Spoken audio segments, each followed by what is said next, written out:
Hello, hello. How are you doing this week? Welcome to my video series that I have been calling Crime Dive. My name is Crystal Sky, and if you're anything like me, you can't help but be drawn to true crime cases. So if you are also drawn to true crime and want to feel better about your own makeup skills, you should totally subscribe, and come hang out with me every other Tuesday while I will take a super deep dive look into a true crime case while slapping on the old clown paint. So yeah, how are you guys today? Just a few quick announcements before we get into it. So first, I just want to say a very happy belated Mother's Day to all you moms out there, or to all you people who play a motherly role. Happy Mother's Day. Jeff actually, got me a few things for Mother's Day, including these beautiful orchids that I love and I'm trying to keep alive. And then, he got me this Sailor Moon box lunch backpack that I've been wanting. I love these mini backpacks and the lounge flies and stuff. I'm such a nerd. But yeah, just wanted to do a happy belated Mother's Day, and also a happy belated birthday to my dad. 71 years young. So happy birthday, Dad. I know you will see this because you watch all my videos, because you're just a good dad. So today's case, all right, we're going to do part 2 of the Christy Mirack case. And actually, speaking of her last name, so yeah, I don't know if anyone read my disclaimer in the video description of part 1, but I watched just a news report real quick to get the pronunciation of her last name. And yeah, dude, Pennsylvanians have some weird accents. They kind of smush all the letters together. This one reporter I saw, she said Mirack. And so I thought it was Mir-ick. I thought the ACK was sort of softer, but subsequent other viewings of other specials and stuff, when I was getting footage, it was either Mirack or Mirack. So yeah, sorry about that. I did try. I tried, dude. Sometimes it just cracks me up that some people will give true crime YouTubers so much shit for not correct pronunciation. But reporters, local reporters, national reporters, they're allowed to make all the mistakes. So yeah, just want to say I did try. So I will be doing Mirack for the video. Also, another thing that was really weird is I saw some people pronounce it Lampeter and other people said Lampeter. So yeah, I'm just going to stick with Lampeter. And then same with Lancaster. There were quite a few people who were Lancaster. I don't know, man. I'm West Coast, California. Over here, we have a city named Lancaster, and that's how we pronounce it, Lancaster. So I'm going to continue that pronunciation. All right, so let's get into the recap. Remember, we were introduced to Christy Mirack, the school teacher, right? Wanted to be a school teacher. Just a vivacious, bright, bubbly, beautiful young girl, living her life, 25 years old. And then is murdered in her own apartment on her way out of work, which is fucking terrifying. And we got into the investigation, right? We got into suspects, including her married boyfriend of about 4.5 years, Ken. And I guess even her friends suspected Ken. Everyone was very sus of him, and who wouldn't be, right? But yeah, they ruled him out.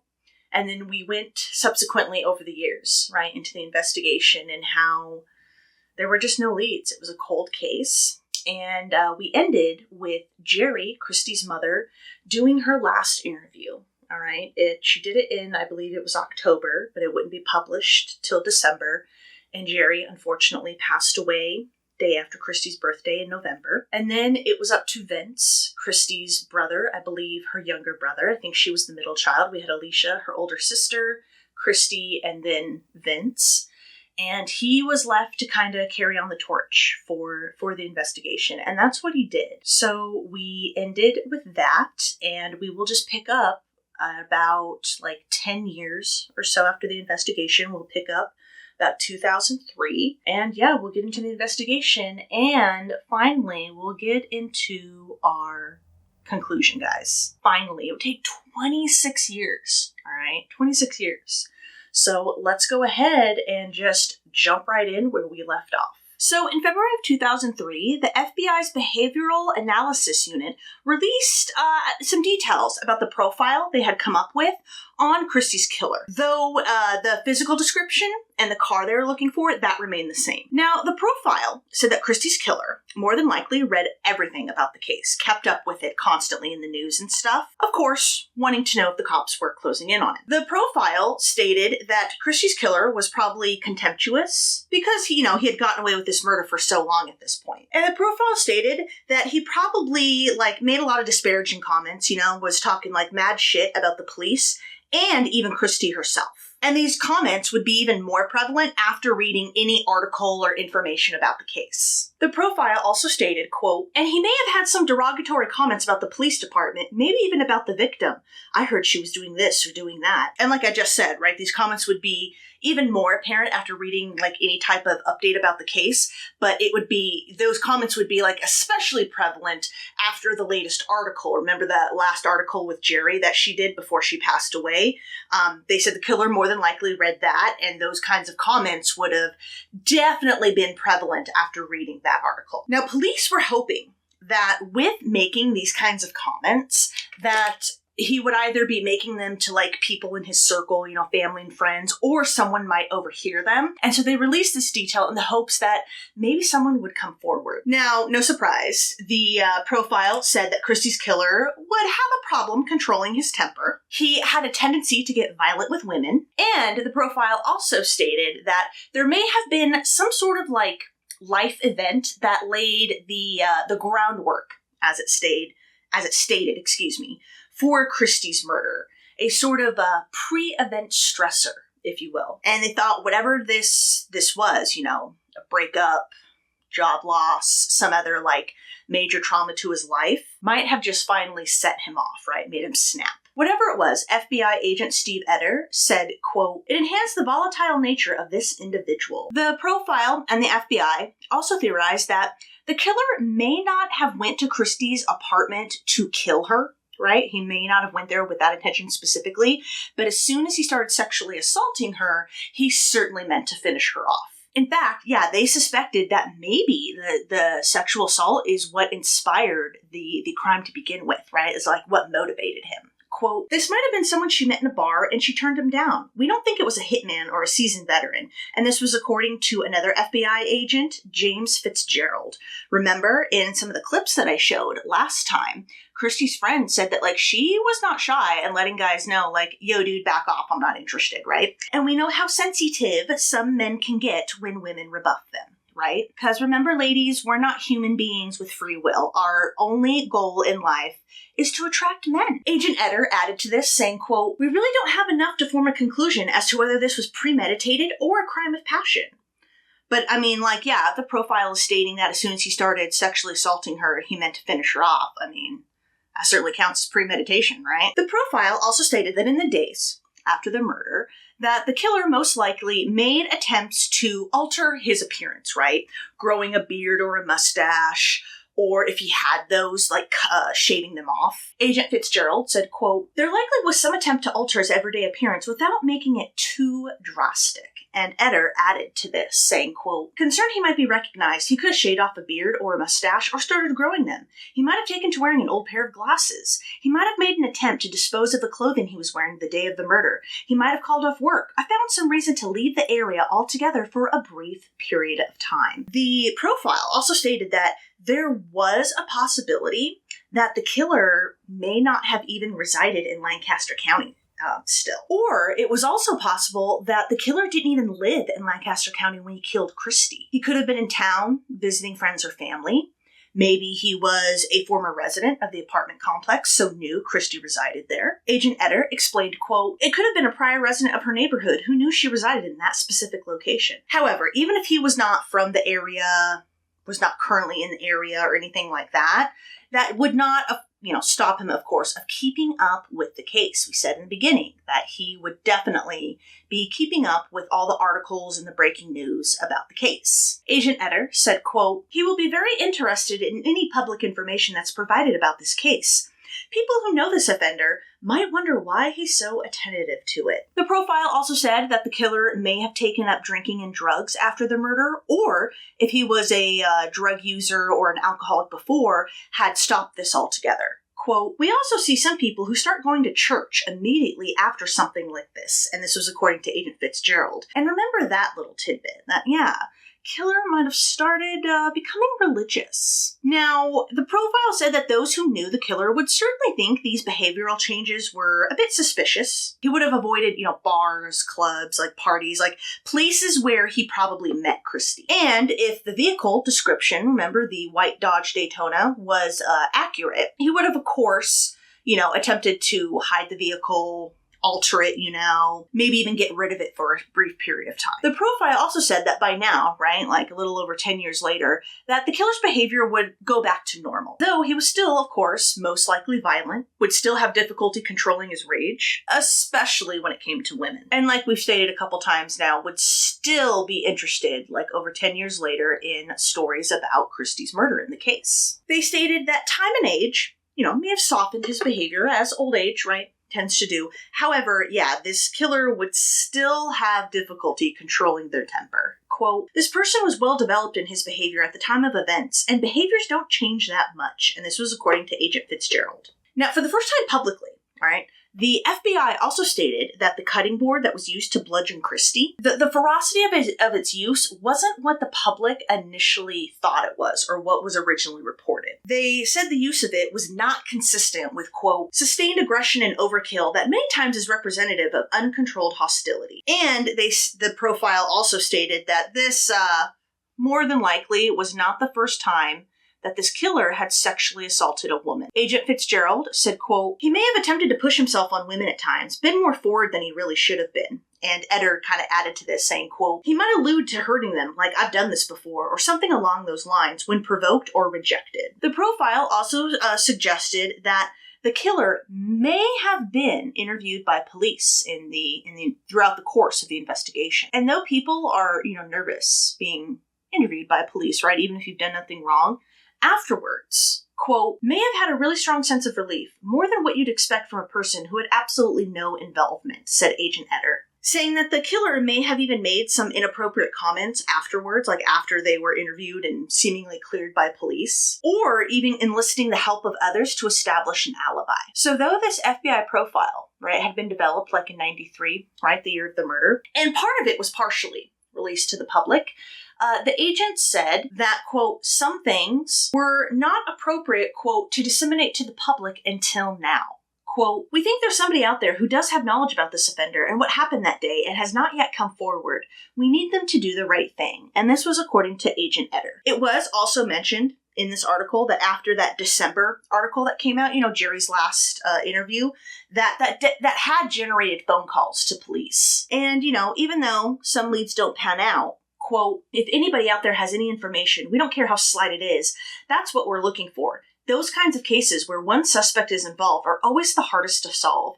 And this was according to East Lampeter Police Detective Joseph Giese, who, remember, had been working on the case with Schuler for a while. And he said that they hoped by releasing more information about the psychological profile that the FBI had developed, that, quote, it might hit someone's conscience. Vince, who, remember, is Christy's brother, he, at this point, didn't give up hope, but he didn't really get his hopes up by this point in time, right? Quote, we still have hope, but as with anything, these cases start getting older and people's memories fade, particularly with the way Lancaster has grown with so many people coming and going.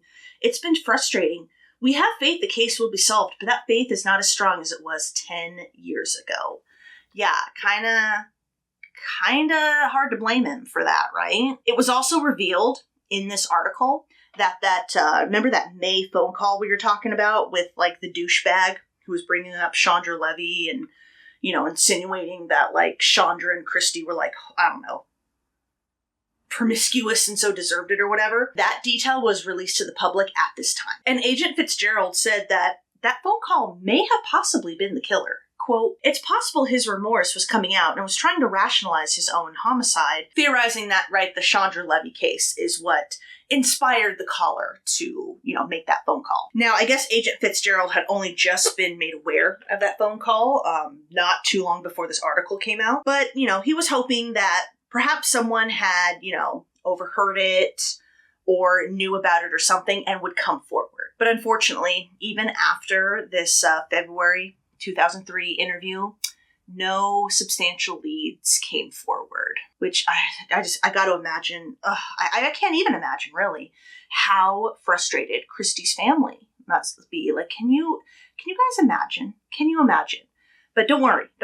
Like I said in the beginning, like this case does have a resolution. In December of 2007, all right, so we're jumping forward another couple of years, still nothing. So now it's December 2007. Vince and the brother of another unsolved murder victim, Lindy Beekler, got together and put up some billboards, all right, hoping to generate leads in their sisters' cases. I believe at this point, Lindy's case was the oldest unsolved homicide in Lancaster County. I believe it happened in the 70s at some point. But anyway, Vince and Lindy's brother decided to put up billboards, all right? They put them up on routes 283 and 30, and the billboards asked, quote, "Do you know who murdered us?" And there was photos of Christy and Lindy, of course. And under Christy's photo was the caption, quote, "My life was abruptly stolen away from me and my family. Help me find the male individual who did this horrible act to me." Vincent and Lindy's brother also created a website, www.lindyandchristy.com.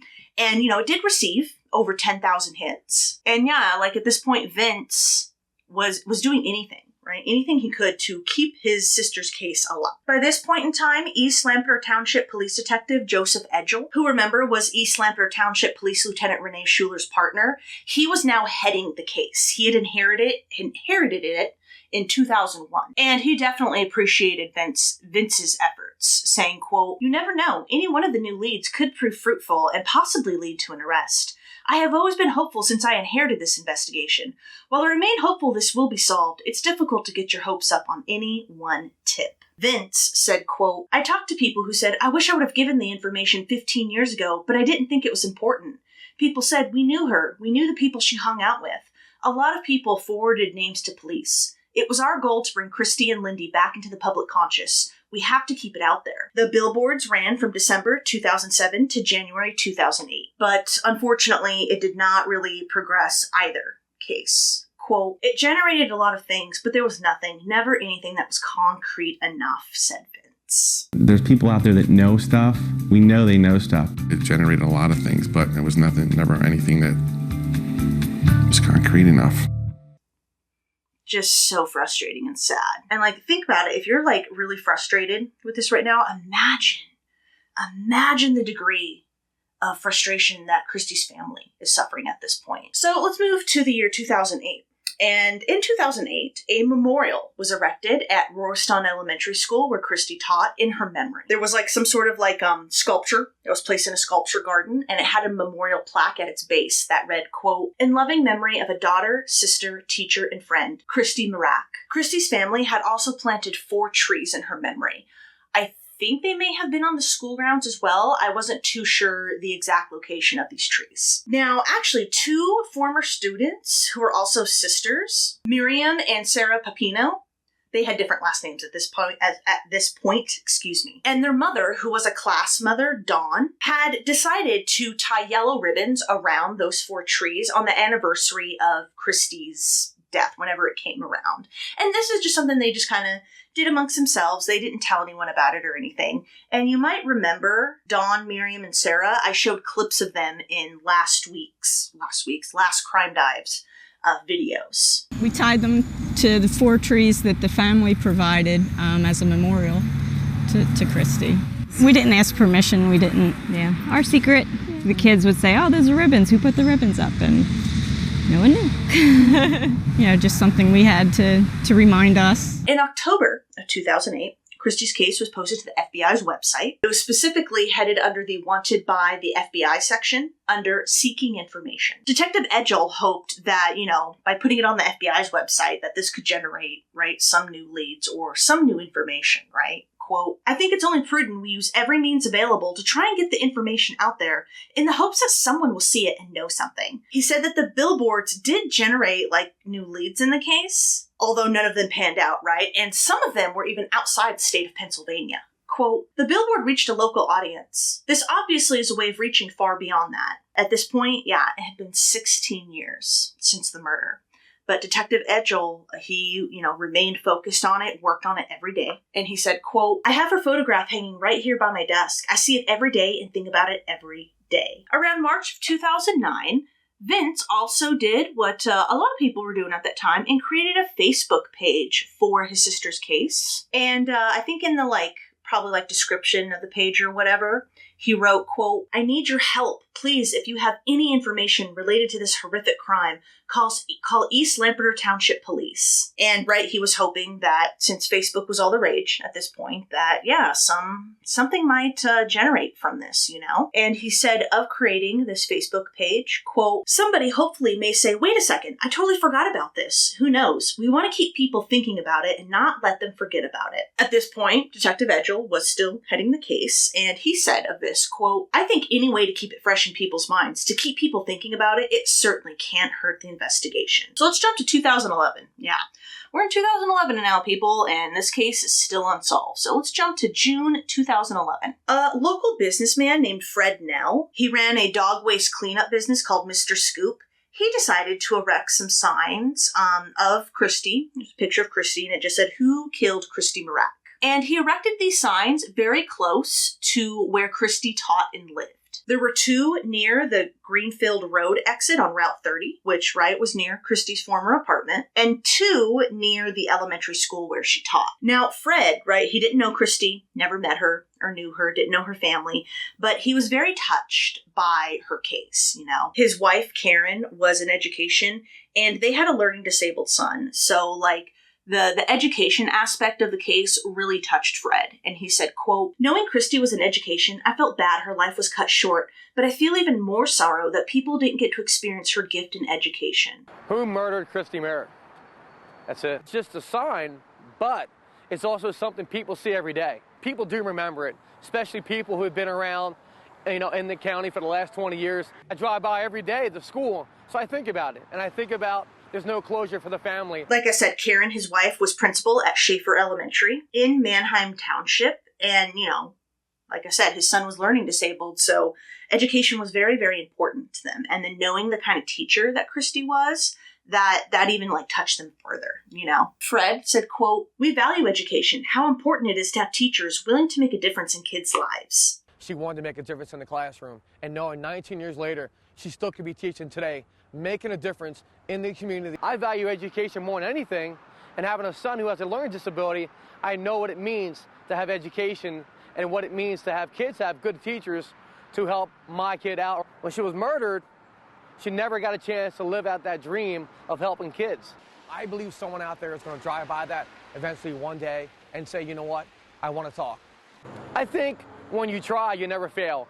And if one person can call up and say, hey, I remember something they didn't remember 20 years ago, or reflect to their memory and help the police department solve this case, that would just be awesome. He spoke with Vince before erecting the signs, just to make sure, everything was cool and stuff. And he also spoke with the local police, making sure that wouldn't, screw anything up. And he said, quote, "I told Vince, I can only imagine what you go through. I know your mom's dying wish was to find out who murdered your sister and her daughter, and I wanted to let you know that I personally haven't forgotten her." Because he reminds me all the time how difficult it is for his family, knowing that 19 years later, still someone's not being held accountable for this murder. And, Vince, like we said, Fred did not know the Mirack family. Vince didn't know him, so he was a little surprised to receive Fred's phone call. But, he was very grateful for it. Quote, "He was persistent and he wanted to do it. We'll take what we can get." Vince said that to that day, many of Christy's former students and colleagues still reached out, just, letting him know that they still thought of her. Quote, "Her memory is still very much alive in that building. She's remembered very fondly there, and she certainly has not been forgotten."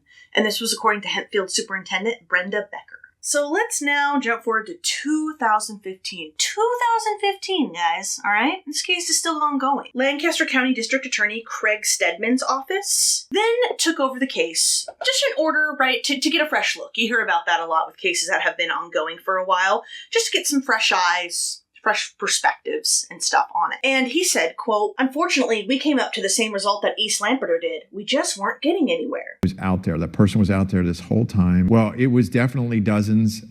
We looked at suspect after suspect after suspect. As time went on, we started just reaching out to could it be this person? Could it be this person? And so, after relooking everything in the case and just all right, dude, this seems, pretty solid, coming up with the same empty leads and theories that the original police did. Stedman then wondered if perhaps, since 2015 now, Perhaps advances in DNA technology could aid them, because remember, they had DNA from the scene.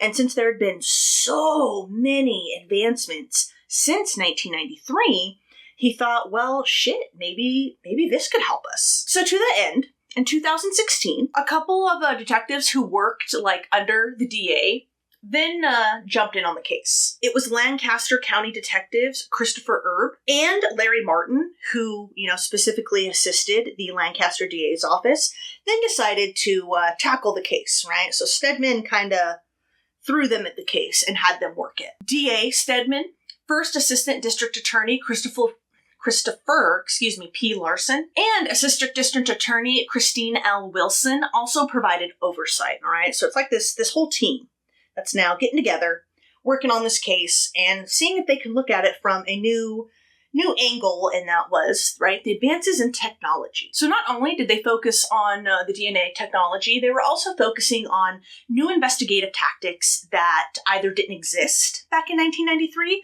or hadn't been utilized in the case. Stedman said, quote, "I think it was the appropriate time to get some fresh eyes. We took the entire file and the evidence and started again from the ground up." We took the entire file and the evidence and started again from the ground up. So let's jump to 2017, right? So in 2017, the Lancaster DA's office heard a conference, a talk at a conference from representatives from Parabon Labs. They were called Parabon Snapshot at that point in time. They're located in Reston, Virginia. I think we've talked specifically about Parabon Labs before.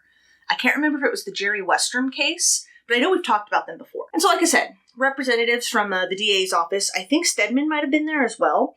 They heard this talk, right, that the Parabon Labs researchers and reps were talking about it, and they were talking about their innovative DNA techniques. And so after hearing this and being intrigued, right, the Lancaster DA's office reached out. And much like in the Jerry Westrom case, Parabon Labs was able to take a DNA sample and generate a comprehensive DNA profile of it, right? I don't know if it was the same thing as the S&P profile in the Jerry Westrom case, but it was very similar to that if it was not exactly that. So, right, the investigators in the DA's office then sent the DNA samples to Parabon Labs. And from those samples, they were able to create a DNA profile, specifically a genotype file. And this was part, right, of their new investigative technology that we definitely went over in the Westrom case called genetic genealogy, right? And if you'll remember from that case, that's when they use the suspect's or unknown DNA sample to create a comprehensive profile and to trace the source's family tree. So using this genotype file, right, Parabon was then able to create a phenotype composite of Christy's killer. And this included his eye color, hair color, skin tone, ethnicity, and they were also able to create a visual composite of Christy's killer. And not only that, they were able to generate various composites of the killer from different ages, from ages 25 to 55. They're out there just living their life, and there's just no way to find them without this genealogy. So we're reading the information out of that DNA that determines what that person looked like. That DNA built that person, and that's what we're looking for, is the pieces of the DNA that coded for that person's eye color, their hair color, their face shape, and then we can tell that to the detectives. In about half of our cases, a little more, we can get a good enough hit. The genealogy is feasible, that we can generate maybe not the identity of a person, but significant leads for the police. And after Parabon had this, Stedman then announced to the public that the DA's office would have an announcement in Christy's case. Not an arrest, but an announcement. And this was the first announcement in over 10 years in the case. So people were really interested. DA spokesman Brett Hambright said, quote, "The development is not an arrest, but rather important progress in the investigation, which we believe could get us to that point." And in a press conference held by Stedman on Wednesday, November 1st, 2017, they released these various composite sketches to the public, along with, all the other attributes that Parabon was able to glean from the genotype profile. Stedman said that he hoped the composite would generate, quote, "some information, a tip, a lead that will bring some comfort to the family and justice to the killer. As you all know, we have not been able to bring her killer to justice. What we had to go on was very thin. This case weighs heavily on the investigators who had devoted so much time, energy, and personal emotion to finding Christy's killer. With this new information and a recent clearing of a person of interest, the time is now to re-emphasize the importance of closing this case. And what we're doing today hopefully will spark information, a tip, a lead that will finally bring some closure to the family and justice to the killer. Very popular, a great asset to the community that we lost, and we lose every day that the killer has not answered for this, every single day. And I just want to, personally thank everybody in this room and all the people from their organizations, from the state police, from East Lampeter Township Police Department, from my office. There have been so many people that have worked so many hours on this case, and I know it can be very frustrating, for the families and the Mirack family in this case. And sometimes it feels like nothing's being done, and I can tell you this has not been forgotten. We've been working on this really. Detective Edgell poured his heart and soul into this case, and with East Lampeter Township, and then shifted it over to us. So we submitted that sample, as I said, earlier this year at our cost, and they gave us the results, and we wanted to, again, as I said, clear one last remaining person of interest, which we just did last month.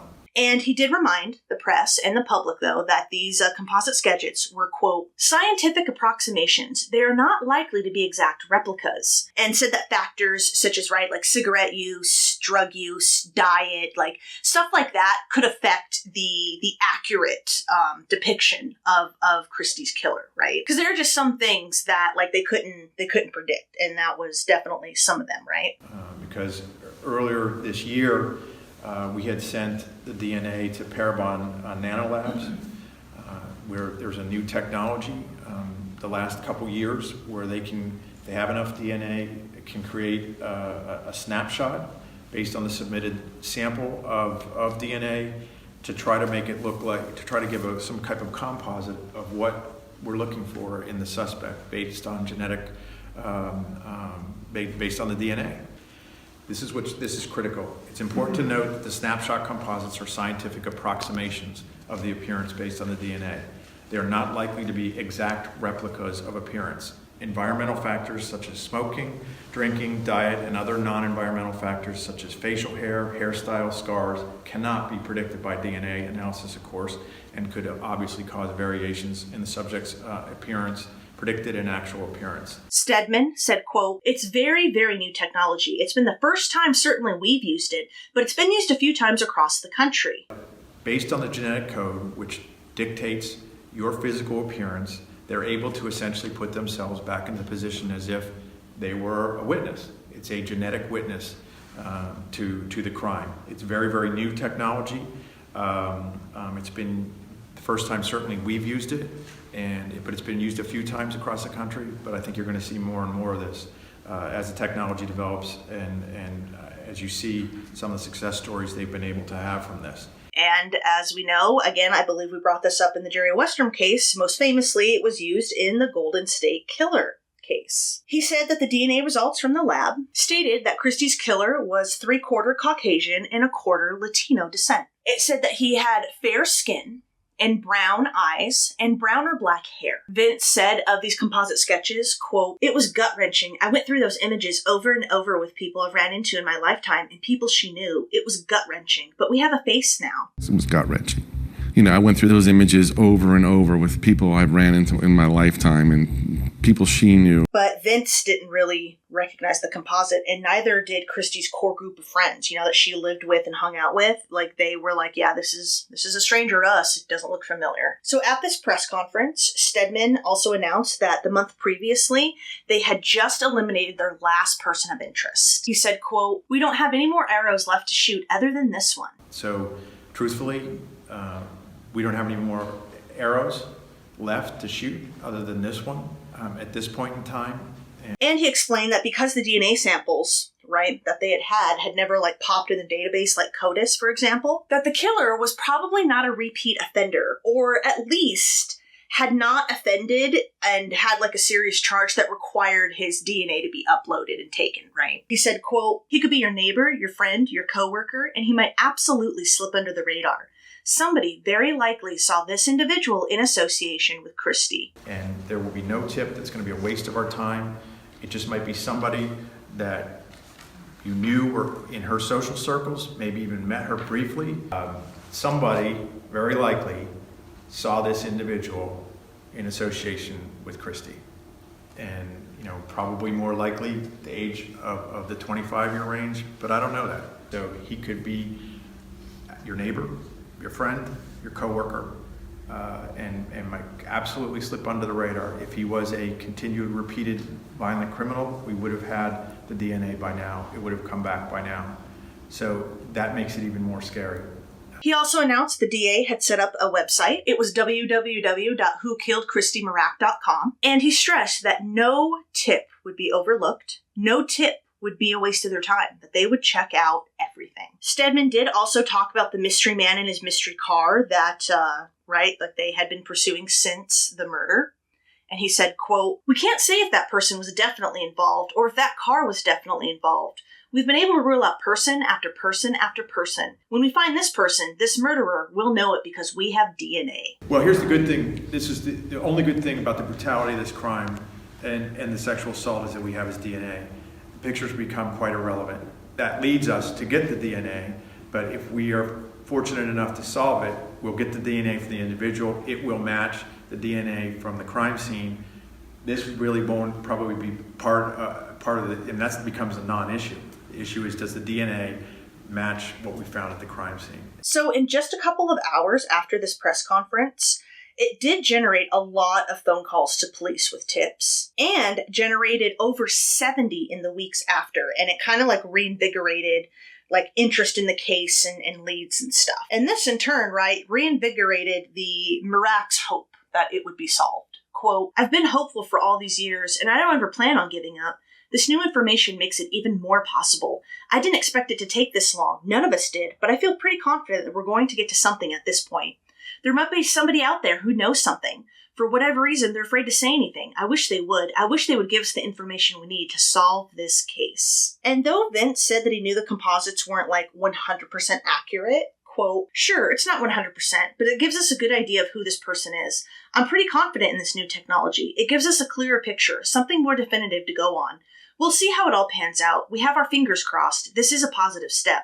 There hasn't been a lot of concrete information to go off of until these photos were released, but I think we're moving in a positive direction. And he said there wasn't a day that went by, that he didn't think of his late sister. Quote, it's not something you forget about. She was taken away from us so tragically. She was a 25-year-old girl who was having fun, had her career, and abruptly was just taken away for no reason. And Vince added that at this point in time, Vincent, Christy's father, and Alicia, Christy's older sister, they weren't really interested in discussing the case publicly anymore. I think it was just a lot, plus Vincent was older now. So at this point in time, Vince was sort of like the family spokesman. So he was the one who primarily commented on the case for the family. He said, quote, we want to keep this alive, keep it out there. We want people talking about it. But even with this new technology, these composite sketches, as the 25th anniversary of Christy's murder approached, there were just no substantial clues or leads that actually panned out. Things just weren't transpiring the way I thought they were gonna. I gotta admit, like I said, it was deflating. Sure, there'd been a lot of calls, a lot of leads and stuff like that, but nothing that ever actually panned out. Vince spoke about, the time of year where the anniversary would approach, and he said, quote, it's a hard time of the year for all of us, but it's not something I will ever let go. We want to keep this alive, keep it out there. We want people talking about it. It's hard, and it only gets harder, to be honest with you. I can't believe it sometimes. It's almost 25 years, and we're still dealing with this. It's never going to go away. So now, I want to pivot a little bit and talk about someone new, all right? Her name is C.C. Moore, and she is a genealogy investigator. All right, she's very fascinating. So she's a former singer and actress, and she is self-taught in all of this. She doesn't have a science degree, and she first became interested in genealogy when she was researching her own family many years ago. right? And this really got her interested in genetic genealogy. And like I said, she's completely self-taught. And so she's learned a lot over the years. And so she has actually been able to help lots and lots of families, adopted people and, families who've lost loved ones, reconnect. She even had a show on ABC called DNA Detective, where she helped, people who were abandoned at birth or adopted find their biological families. And yeah, it was really fascinating watching interviews with her. And she was explaining, about what she does. Quote, "This was a different way of applying the science. It's not taught in schools. There's no degree you can get in genetic genealogy. There's no certification. You had to think outside the box, and perhaps you needed some creativity. And I came from a creative background." Now, since getting into genetic genealogy and stuff, Cece has become internationally recognized and known, guys. It's pretty incredible. And this is because of her unique techniques that she has used, which we will get into. And famously, right, we mentioned it earlier, famously, the first really infamous case to utilize her techniques was the Golden State Killer case. This was in 2018, if you'll remember, though Cece herself was not directly involved in that case. The investigators in that case just sort of used her unique techniques. And in April of 2018, when investigators broke that they had a suspect in the Golden State Killer case and how they had come to find that suspect, Vince said, quote, "My first reaction was, why can't they do something like that with Christy?" I was finishing eating dinner one night and I saw the case of the Golden State Killer. And I stopped and listened to that. And my first reaction was, why can't they do something like that with Christy? Now, Cece was aware that her techniques could certainly help track down criminals, but she was a little hesitant to sort of get involved with that. Quote, "I'll tell you what made a real difference to me was there were some bioethicists and legal experts that I expected to be against this, and I was very surprised after the Golden State Killer arrest. They were completely supportive of this use of genetic genealogy. And so after this, she was like, okay, maybe I will be open to seeing if I could, help on the criminal side of things, like the criminal investigative side of things, with her techniques." And so after the Golden State Killer announcement, right, the Lancaster DA's office then decided to reach out to Cece, and Stedman said, quote, "It was a no-brainer at that point in time to go ahead and do that. This might truly be the last thing we can do for the case." And when they reached out to Cece, she decided, that she would absolutely help them. Quote, "I felt really drawn to Christy's case. She seemed like somebody that I would have liked." That's when I got started. Thanks to the original crime scene investigators, we had DNA both from Christy herself and from the carpet that was underneath her.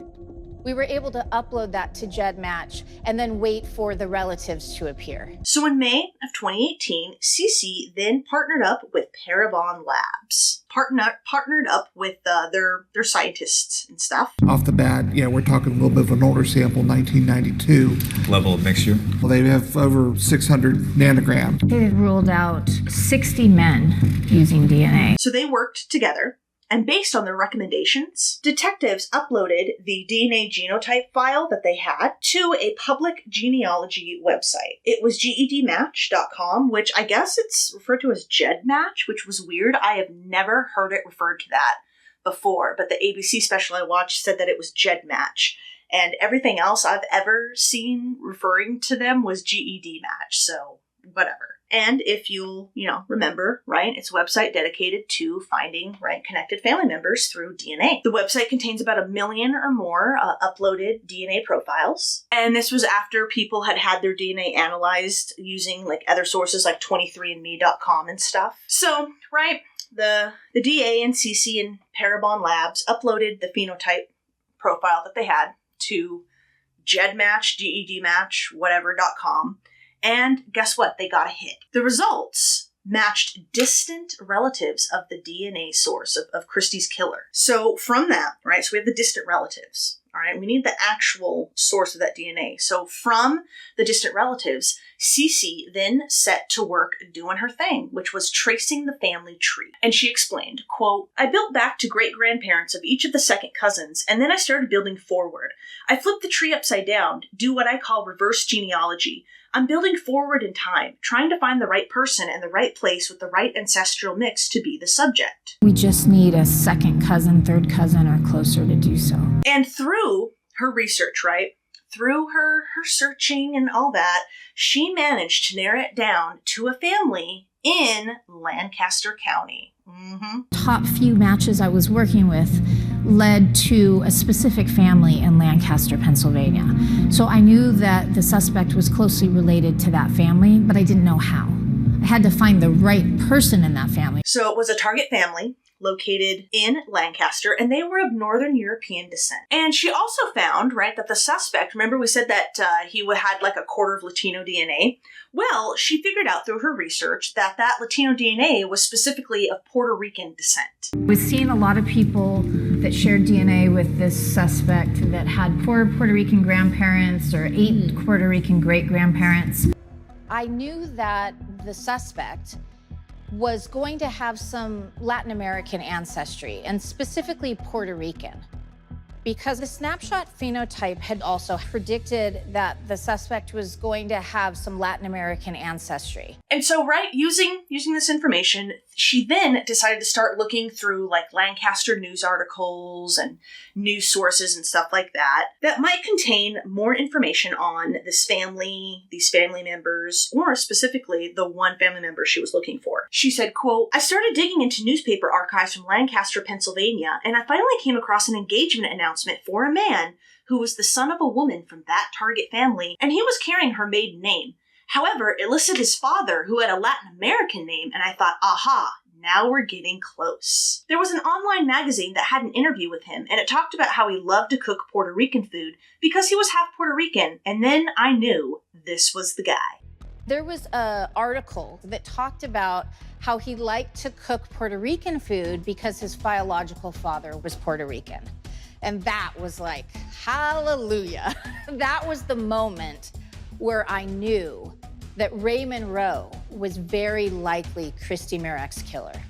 Yeah, she had found him. She had found him, guys. And yeah, we're going to get into who this douchebag is. So the guy was named Raymond Row, and he was a local DJ known as DJ Freeze. He was the owner and CEO of Freeze Entertainment, and he employed his wife and 2 other employees. They were DJs. Cece said, quote, "I was shocked because he seemed like such a normal person, a successful, talented family man." And when I first identified him, I couldn't believe it was him. I was saying, it can't be him. It can't be this guy. I went back and rechecked my work over and over again. And by the way, this research that Cece had done, guess how long it took her?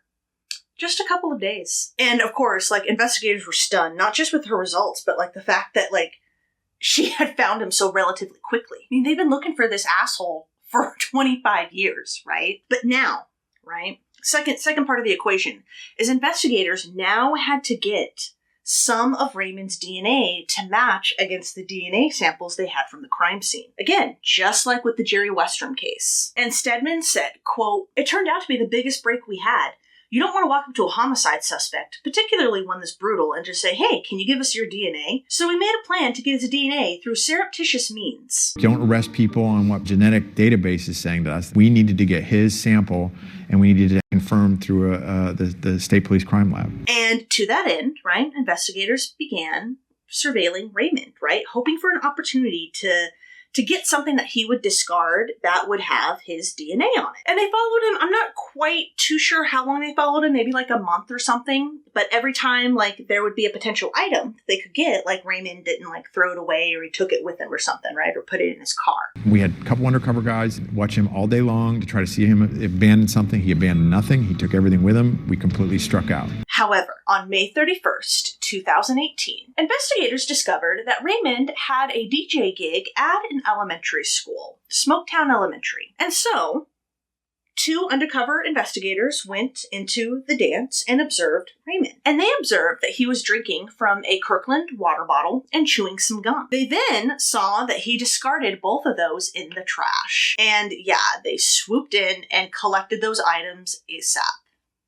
And of course, discreetly. An undercover female trooper befriended him, and she was able to get some things directly from him. What did she get? She was able to get a water bottle and gum that he had used. They then sent those samples to the Pennsylvania State Police Crime Lab, and on June 22nd, the results came in. There was a match between Raymond's DNA and the DNA samples that had been left on Christy's body and the carpet. However, right, so on this day, when they made the match, you'd think they'd run out and immediately arrest him, right? Well, they found out that Raymond was actually on a vacation with his wife and stepdaughter at that time. So then Stedman had to decide, okay, do we go chase him out of state, right, and arrest him? Would they have to deal with extradition, I wonder? We found out that he was actually on a trip across America with his wife and daughter. Do we arrest him out there and not have our investigators try to interview him? Do we risk the safety of his new wife and adopted daughter? But instead, Stedman decided to wait and see if Raymond came back to Pennsylvania. And I think it was a good guess that he would be, right? He had a career established there. It's not like he was going to leave the state all of a sudden, permanently. Another factor that made Stedman kind of pause in just running after immediately and getting Raymond was they weren't even sure if Christy knew Raymond. Raymond had never come up in their investigation once, guys. He was never interviewed by police. He was never on their radar. And to top it off, guess what? They found out that at the time of the murder, Raymond only lived 4 miles away from Christy's apartment. And we'll get into it later. He would drive by her apartment on his way to work. His route would take him right by the apartment complex. So as they were trying to figure out, did Christy know this guy? His name never came up. What the hell? They figured, right? Since he was a DJ and Christy and her friends like to go out clubbing, bar hopping, and, stuff like that. They figured Raymond was probably a DJ at one of the many establishments Christy and her friends had went to. And it could be that this is how, right, he maybe passively knew her, or he saw her, or whatever the case may be. So on Monday, June 25th, 2018, Raymond came back from vacation, and guess who was waiting for him? Yes, the police. He was arrested on first-degree murder near his home in Conestoga Woods, I think is how you say that. And police would later say that at first, right, when they approached him, he wasn't really taking it seriously. He was like, what, is this a joke? What are you talking about? And he didn't really understand what was happening, And when police informed him that he was being arrested for Christy Mirack's murder, Raymond denied knowing her, denied doing it, of course. He kind of was acting pretty calm. Oh, well, this is, kind of a joke, right? And they kept telling him, no, you're arrested for criminal homicide of Christy Mirack. He denied it. He denied ever knowing her. And that same night, Raymond was arraigned without bail, and he was sent to the Lancaster County Prison. He did not enter a plea. Now, publicly, right, because of course, right, this is going to hit the news.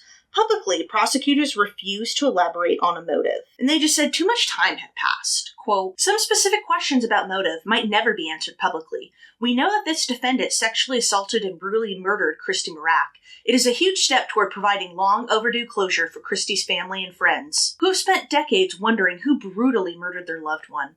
One of the reasons we've stuck with it and never forgotten is it's so disturbing. We have a truly innocent victim. Her entire life was ahead of her. She had her dreams. She was a positive member of the community. She was a teacher teaching kids, and her life was taken from her brutally. And this was according to Stedman. Good afternoon. Thanks for coming. I'm Craig Stedman. I'm the District Attorney in Lancaster County. For holding you up a little bit. This is a fluid situation, and we just wanted to have things organized before we came in and spoke to you. So today we are announcing the arrest of Raymond Charles Row for the murder of Christy Mirack from December 21st, 1992. He is being charged with 1 count of criminal homicide by Detective Christopher Erb from my office, Lancaster County Detective from the DA's office. He was arrested today at his home and will be taken to Lancaster County Prison. He will not be eligible for bail in this offense. It could be anywhere in the country. I mean, they happen to point us in the direction that somebody who happens to live just a few miles from where she was killed. And then that's, of course, raises our level of suspicion. The probability of randomly selecting an unrelated individual is approximately 1 in 200 octillion. That's a number with 27 zeros behind it. This killer was at liberty from this crime, this brutal crime, for longer than Christy Mirack was on this earth alive. And of course, right, Who else got notified of Raymond's arrest? Vince, yeah, and he said of the arrest, quote, "It's a bittersweet day for me and my family. Nothing can change the loss of my sister Christy, but we can move forward in the right direction. It was a bittersweet moment for us, just a whirlwind of emotions. We're just glad someone was finally arrested. But it's just the beginning of the marathon. This is where it all starts. It's not over until it's over. We still have to go through the process, and I'm sure it's going to be a detailed process, a long process." I looked and I saw a number and my stomach turned. The number was in my cell phone, but I haven't seen that number in years. They told me there's been a break in the case and they made an arrest. What was that like? It was unbelievable. Took a deep breath and it just felt like all that the stuff that was pushing on me for all them years just kind of fell away. Crazy. It was shocking. Yeah, it was unbelievable when I got the call. You know, I was one of the people that works with the district attorney's office and basically said that there's some breaking news. I don't understand. If there was a reason, I can understand, but there's no reason for this. There was no reason for her to leave the way she left. That's my biggest fear. I mean, you hear those numbers, but I've seen people get off on this, and that's my biggest fear. The fact is that we got somebody in custody is kind of a relief. It's kind of a bittersweet day for us. I thought it would be easier, but I think it's just as hard as the day this happened when we got the phone call. We'll look forward to moving forward in the right direction here. And Stedman actually echoed the same sentiment, right? Stressing that the case was far from closed. Quote, "We're making the arrest on the DNA. We just have to do it, but this is by no means a closed investigation. This is just the beginning, and so we have to temper things." Now, Stedman did not elaborate on all of the evidence they had against Raymond, but he did elaborate on what had led to the arrest. Quote, "The phenotype report included visual composites of what the killer would look like at various ages. That data and associated composites were released to the public in November 2017. We really cannot give enough credit to Parabon Nanolabs for the work they did, which proved absolutely crucial to filing this charge. Without their work and expertise, quite frankly, we would not be standing here today with the alleged killer of Christy Mirack charged and in custody." And I don't know about you guys, but when I compared the composites to Raymond's face, I didn't really see it. Maybe it was the hair, but on one of the mini specials that there were about this case, ABC did one, NBC did one. There was one where they did a side-by-side shot of a young Raymond at the time of Christy's murder in the composite sketch, and it did certainly look similar to him. And Cece was explaining the facial features and stuff like that. So then I was like, okay, I see it. It's just really interesting to see how close Parabon gets. I mean, this is a younger picture, which is closer to the age he was at the time of the murder. I mean, look at the shaped face. I think that's right on. DA Stedman also added, quote, "This killer was free, was at liberty from this brutal crime for longer than Christy Mirack was on this earth alive. Parabon steered us in the path of holding him finally accountable." Cece said of Raymond's arrest and the technology that, had led to it, quote, "We do not solve these cases. We provide a highly scientific tip and law enforcement performs their traditional investigation to confirm or refute our theory. No arrests are made on our work alone. That said, our genetic genealogical technique and research on this case led right back to Lancaster and to the suspect." I really like Cece. I watched a couple of interviews with her, and she seems like a really cool chick. I would totally love to have a sit down with her and just pick her brain. Vince said that he had no idea an arrest had been made until he got that phone call that Monday. Quote, "My heart stopped. I'll be honest with you. I was shocked, but it was a good feeling. I didn't think yesterday and today would be as hard as they were. I thought it would be easier, but it's hard. You're relieved in one way, but the pain starts all over again." My heart felt like it stopped. I mean, it was like a ton of bricks fell off my shoulders, but it was a relief. I still say to this day, I feel like that part of me is now, that part that's been pushing on me for 25 years is gone. It really is. Now, at the time of the arrest and the press conference, Alicia herself was out of the country. And at this point, Vincent, Chrissy and Vince's father, he was just kind of too old to kind of make the trip to Lancaster. So Vince was the one who made, I believe they said it was a 2-hour trip to Lancaster to attend the press conference. He's relieved.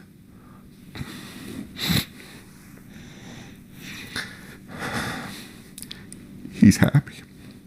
She wanted to hear this, and that's why I vowed I would never let go of this case until we got to this point. She's at peace. I would say she's at peace right now. It was good. It was relieving. It felt good to be there, knowing this time I'm there, there's an answer. Because every time I stopped before, there was nothing. Just kept saying why, and someday. So he made the drive to, of course, right, represent the family. But he reiterated, right, that, like, you know, he was definitely relieved there had been an arrest, but, you know, he knew that, like, okay, now it's the next stage. We got to go through the court process. And he knew that no matter what the outcome was, whether Raymond was found guilty or innocent, nothing would unfortunately bring Christy back. Quote, "It wasn't easy. Walking into that room, I didn't expect to see her photo sitting there. That caught me off guard." Talking about when he walked into the press room, they had like a big blow-up picture of Christy, and he just like kind of wasn't expecting that. It's just hard. And then that big picture of her sitting there looking at everybody with the smile, it was really hard. And he reiterated what investigators thought, that like he had no idea if Christy knew Raymond. He didn't know who he was. He said, quote, "I never heard of him until yesterday. Now that I know his name and I see what the guy's been doing all these years, I'm just shocked that he was still living in Lancaster. It's unbelievable. He lived his life the way he wanted to live his life, in the limelight. He lived right here in the city where the crime was committed. I just can't fathom that he did what he did. Is it possible he just showed up as she was walking out the door? I just want to know why. If I never get that answer, I can live with it, and I'll probably never get that answer, but it makes no sense. Christy worked so hard her whole life to become an elementary school teacher, and then it was taken away from her so fast. I just don't understand. She's never going to come back, but she'll finally be at peace. We'll have the answers we need. We'll be able to move on, and he'll have to pay the price." Never heard of the guy. I don't know who this person is. He seems like just like, you know, an egotistic person, you know, someone who loves himself. I mean, someone that can physically do something like this and then live in the limelight in the same city where it happened and take it all in, it's unbelievable. It hurts. It really hurts. And the way he's been free and the way he's been living his life, just a good old time, it seems like. Good old time he was having. Couldn't believe it that this person who supposedly committed this crime is just living his life the way he lived his life. Still can't believe it. He was out there living his life longer than she lived her life, doing what he was doing. Now, Christy's friends certainly knew Raymond, or at least knew of DJ Freeze. Like we'll get into it, guys. Like, he was a really popular DJ in the area. And Stedman also said at this press conference where they announced their arrest that, yeah, Raymond immediately denied doing the murder, denied knowing Christy, ever meeting her, all that stuff. Quote, he basically said, "I think I heard about the case." And the day after Raymond's arrest, Detective Giese, who remember had worked on Christy's case for a while, he passed away at the age of 82. So now we're gonna get into this douchebag DJ Freeze. Let's get into him. And as we're getting into him, again, I want you guys to remember the FBI profile, because some things were definitely correct and some things were way off base. So Raymond Charles Rowe was born in 1968 to Linda Rowe and Gerald Jerry Murphy.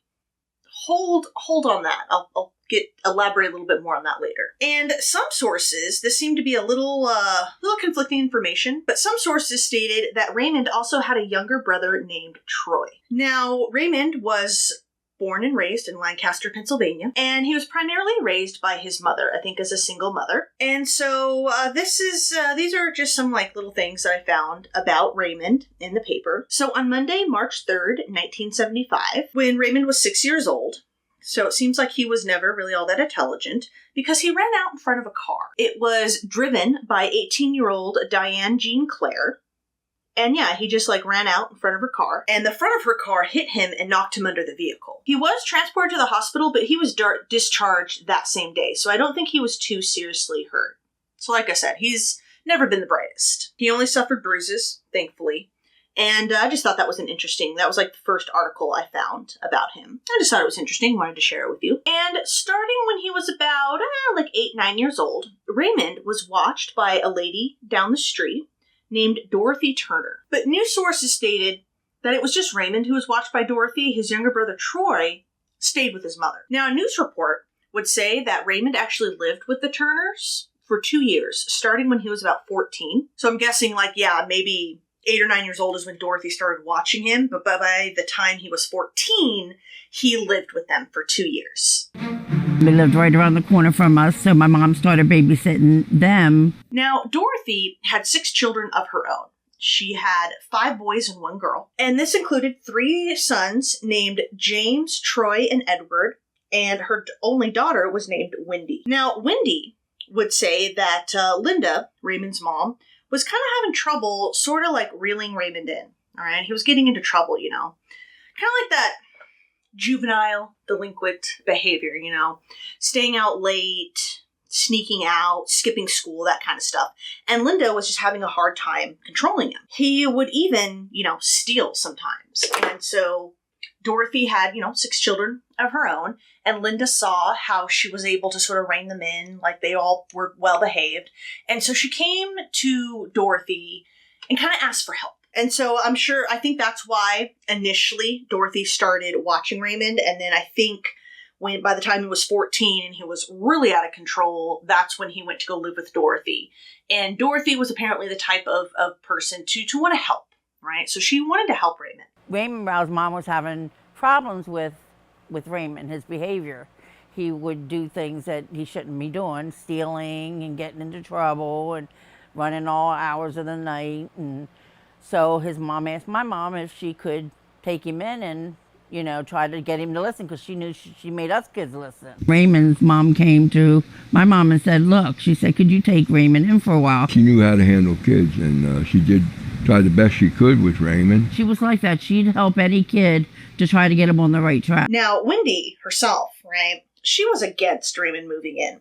Her and her brother Edward actually did a interview. It was with the local NBC News affiliate, WGAL Channel 8. And they did this interview after Raymond's arrest, and we're just kind of speaking about like how he was living with them, what it was like and all that. And yeah, Wendy said that she was not a fan of Raymond moving in, primarily because like she was already outnumbered 5-1 with all the boys in the house, and now she was just going to add another boy. Look, I already got 5 brothers, and I'm the only girl in this house. Now you're bringing another dude into the house. That's what I said. We accepted him as a family. But according to Wendy and Edward, yeah, Raymond didn't even listen to their mom. He would just kind of do the same things, you know, steal, stay out at night, kind of hang out at like kind of sketchy places that like young teens definitely shouldn't be hanging out at. They stated that he had problems with women, but they didn't elaborate. I think there was like a really short clip that was like cut off where I think Wendy said that he was a real like lady killer. So I don't know, maybe he just juggled a bunch of girls. I don't know. And they stated that their mother tried everything in her power to get Raymond help. And this included all kinds of things, right? Like punishments, counseling, talking to him, right? Like just every method of kind of behavioral, I don't know, modification or some shit, I don't know, whatever you want to call it. Dorothy tried, but Raymond just rejected all of it. He just wouldn't listen to my mom. No matter what she tried to get him counseling.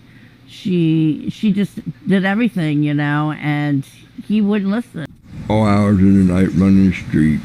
Now, James and Troy, they were the older siblings. They spent quite a lot of time with Raymond. And Troy said, quote, I don't think she could keep him under control to where he would listen to her. I don't think he respected her authority. And this was about Raymond's attitude towards his mother. And I'm sure it was the same towards Dorothy. Now, Troy was 3 years older than Raymond. And like I said, he spent quite a lot of time with him. They would go fishing, they would catch matinees at the King Street Theater. And James, who was older than Troy, I think he may have been the eldest Turner sibling, he said that even way back then, he did see like a weird darkness in Raymond. He said, quote, he treated his mom badly.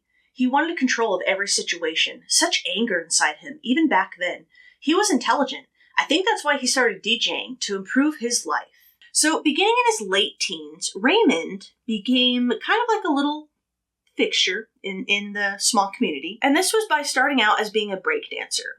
All right. And he kind of became, I wouldn't say famous, but he definitely became like a known, especially around like by the younger crowd who was like into that whole scene and that whole community. And I don't know at what age he started breakdancing. It just said like in his like later teens. So maybe after he left Dorothy's house. But then he became a party DJ and came up with his moniker, DJ Freeze. or maybe stage name would be more appropriate. So he was a breakdancer in the early 80s, and by the mid-80s, he had become DJ Freeze. He attended J.P. McCaskey High School in Lancaster, but he ended up dropping out in 1983. Maybe that's when he began his breakdancing. But then, on January 4th, 1988, when he was just 19 years old, Raymond married his first wife, Sandra I. Row. And they would end up having a daughter together who they named Lisa. And they would actually live with Troy Turner for about a year after they were married. A couple of years later,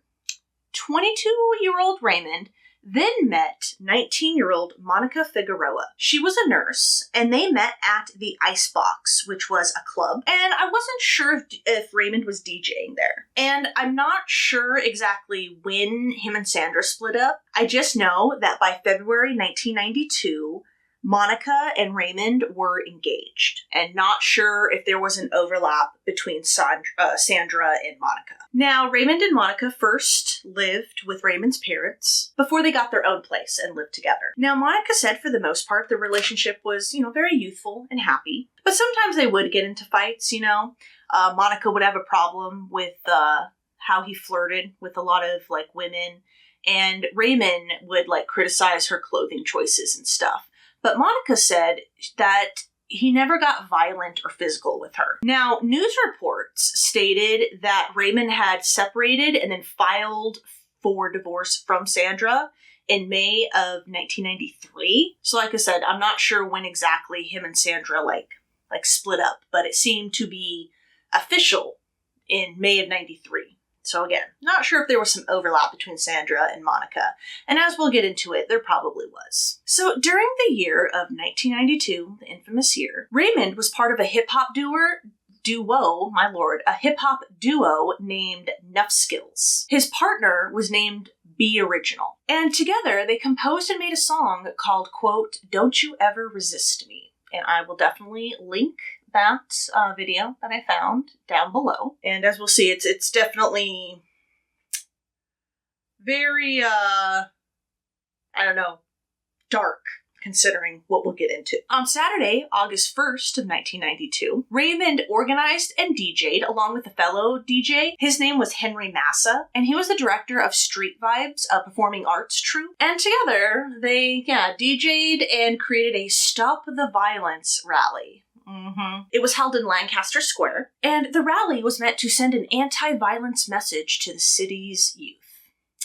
Again, like with that song, definitely, ironic considering what we'll get into. Monica, who was engaged to Raymond at the time, so his fiance, also DJ'd and helped organize the event. I'm not a violent guy. I'm a very nice guy.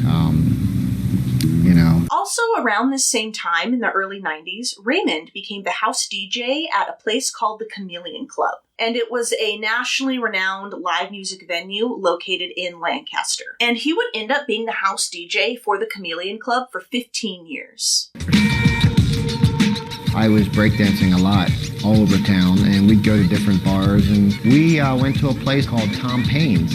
We didn't know the name at the time. We didn't know it was the Chameleon Club. And so let's get to that fateful day of Christy's murder, all right? So on December 21st, 1992, Monica said that it was just like any other day, all right? Remember, she was a nurse, so she left for work at the community hospital at 7 a.m., which coincidentally, right, was the same time Mary had left the apartment. And Monica said Raymond would usually leave for his work at Service Master as a shipper, right after her. So he would leave not long after her, and then he would DJ at night. And it just so happens that Service Master was located right down the street from Christy's apartment. And here's kind of a spooky thing, man. Monica would later say that same evening, quote, "We went to work, came home, had dinner, went on with our lives, recalling that it was just like any other day." She said Raymond acted completely normal, did not act out of the ordinary at all. And she would later say, quote, "You just don't know what to think. I mean, he slept on my bed that night. We had Christmas 4 days later, and we got married months later." He was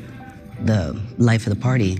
You just don't know what to think. I mean, he slept on my bed that night. We had Christmas 4 days later, and we got married months later. And she described their life together. Quote, "We worked, partied.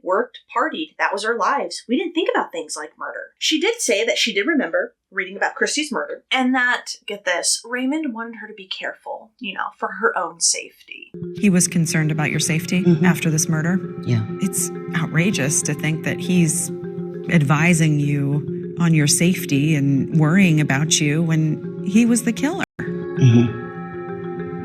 Yeah, it is surprising. Yeah. What do you guys think? Like, what's creepier? The fact that Raymond just went on with his day to where his fiance think, okay, just another day, a couple days to Christmas, everything's cool. Or if he had acted strangely. What do you think is creepier? And yeah, little Ray was able to just go on and live his life. So let's get on with Raymond's life. So at one point, Raymond was featured on the cover of the music section. I believe it was like the local paper or something. And he was alongside his fellow DJ at the Chameleon Club, Hank Flick. And this was on Friday, September 24th, 1993, so almost a year after Christy's murder. All right, so both these guys are on the cover of the music section. Again, I believe it was the local paper. And it was to advertise an event that the Chameleon Club was having. They were going to have a disco 70s night at the club. And this is right where they would play and remix like old disco songs and stuff. It was called Disco Samba 2 because they had held a previous night of this. So this was the second time they'd done this, so they named it Disco Samba 2. And Raymond was quoted in the article as saying, quote, "My mother listened to disco a lot. I'd get out of the bathtub in my bath towel and dance to Funky Town. I loved it." The two were dressed in like outrageous 70s garb for like the photo shoot, and the event was held that same night. And on October 2nd, 1993, so again, not even a year later after Christy's murder, Raymond and Monica were wed, and Lisa, remember, Raymond's daughter with Sandra, served as their flower girl. So,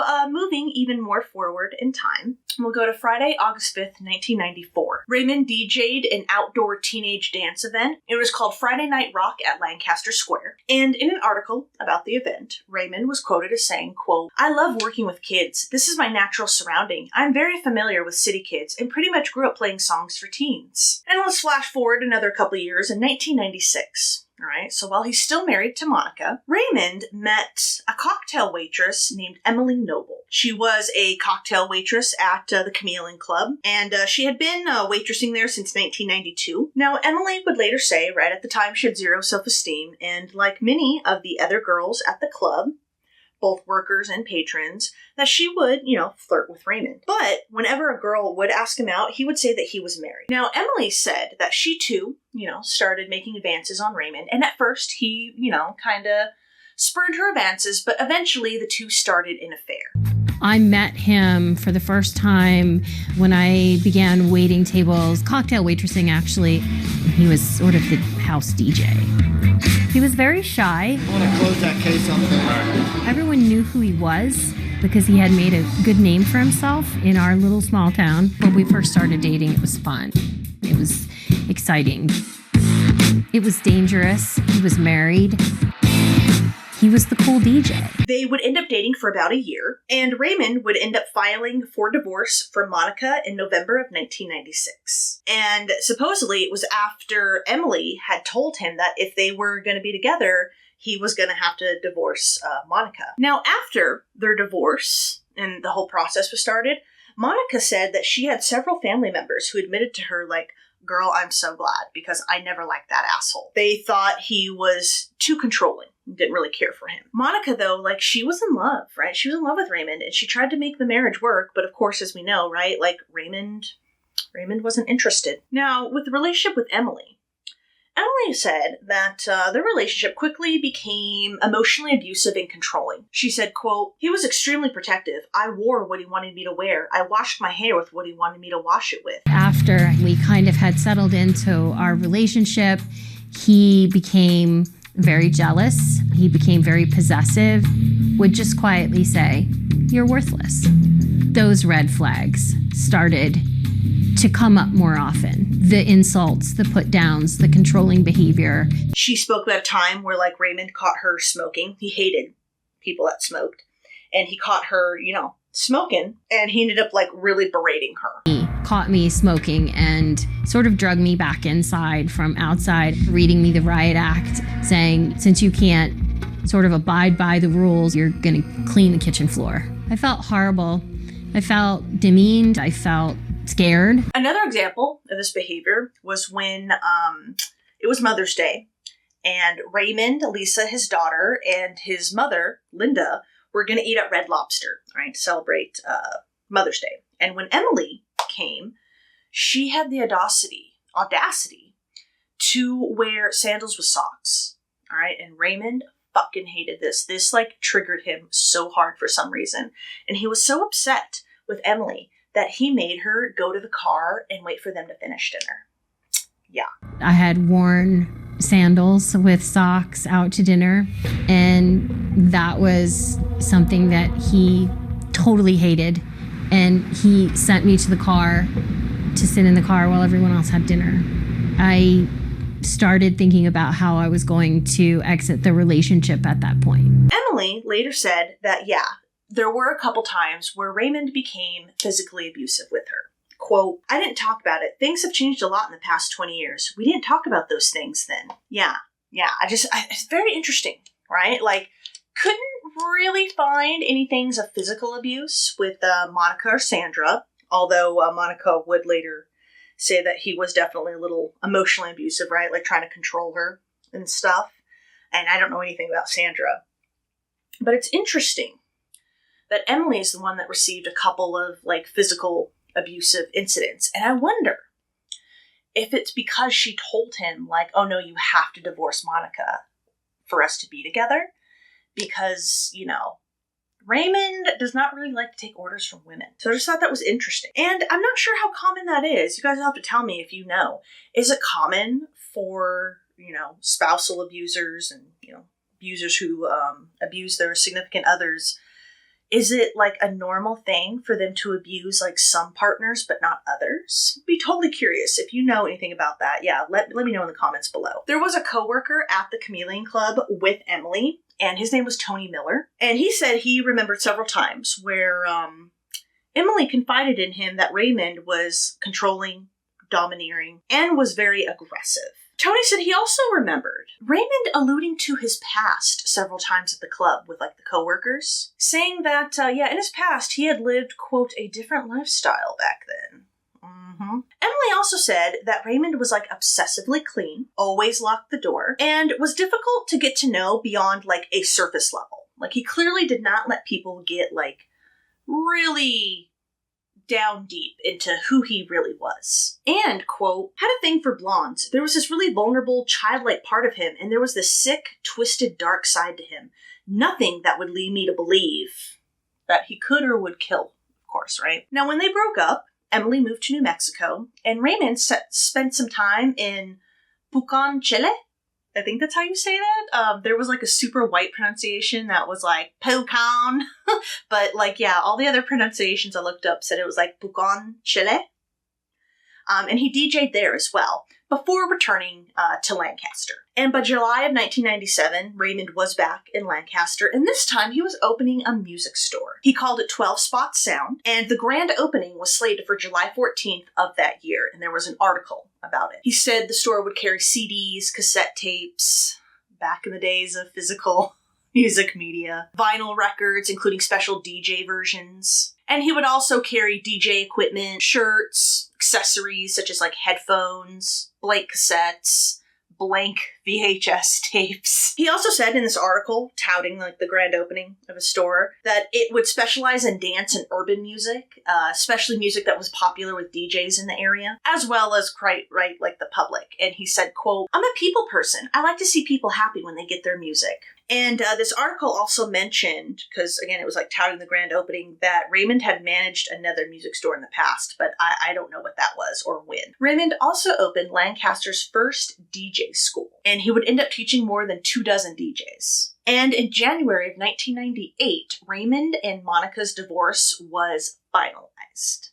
It is amazing how long the divorce process can last, by the way. So let's go forward even more in time. And we're going to go to Sunday, August 8th, 1999. Apparently, there was a commotion at the Chameleon Club that was holding like a teens night. I guess it was like an all-ages dance event. And apparently this was a pretty common thing that the Chameleon Club did. And supposedly, after the kids like got out, after the venue was closing down and kids got out, there were police who were harassing kids whose parents came to pick them up or who were walking home. And Raymond had a lot to say about this incident. I'm pretty sure he was the DJ at this event. And he wrote a letter to the editor to the local paper, the Intelligencer Journal. And he was really upset about this incident. And he demanded to know what the cops' intentions were. And if they were targeting the Chameleon Club or they were targeting teens or whatnot. He was very upset. And of course, I'm going to read you his short little letter to the editor. So it starts, quote, "The following letter is in regard to the incident that took place Sunday night at the Chameleon Club.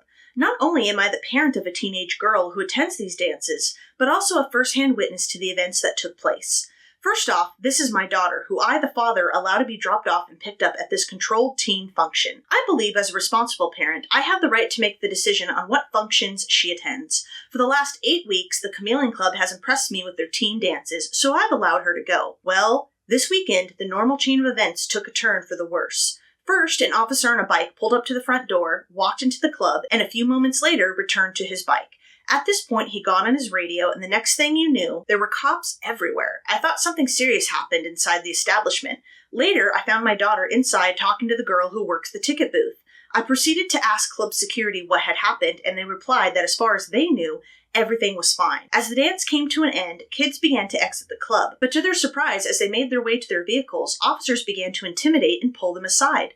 These children didn't even have 5 minutes to get to their cars or their waiting parents. The officers then proceeded to be loud and vulgar as teenage girls sat and cried. What was this all about? Curfew? Well, I own a business near the movie theater in downtown Lancaster where there are several PG-13 movies that start between 9 to 9:30 p.m. These shows are over between 11 and 11:30 p.m., and I never see police officers arresting the 16 or 17-year-old patrons at this function. I guess the question I'm asking is, was Sunday, August 8th, 1999, a targeted attack on the Chameleon Club, or is it the start of Lancaster's crime enforcement on innocent children? Either way, if you ask me, both of these parties are innocent bystanders hurt by overly eager police enforcement tactics. I believe these kids and the Chameleon Club deserve a public apology. Raymond Row, Lancaster. Very interesting, right? And I can't help but think of the phrase broken clock, right twice a day and all that, because I guess Raymond wasn't DJing at that event, because I don't think he was fully employed at the Chameleon Club, but yeah, apparently his daughter Lisa was there, and yeah, okay, you've got a point there, why are police harassing teens? Are they trying to harass the business, or what? Nowadays, let's keep it real, those teens probably would have been shot. But yeah, I just thought that was interesting. And in May 2000, Raymond became engaged to his third wife. Her name was Eunice Justiniano? I'm not quite sure how to pronounce that. But yeah, his third wife. And in their wedding announcement that was in the paper, it said Raymond had gotten his GED through the Adult Enrichment Center. And this was at Lancaster, Lebanon Intermediate Unit 13. He was also still operating his store as well, right? And in August, the two got their wedding license. And in the announcement in the paper, it said that Raymond was the son of Linda Murphy and Ramon Santiago. So remember when Cece was doing her research, she was saying that the son of the family she was looking at, there was a Latin name. So I guess that is his birth father. And I don't know who the first guy that was mentioned. I'm trying to remember what article that was mentioned in. I think it was the article when he was 5.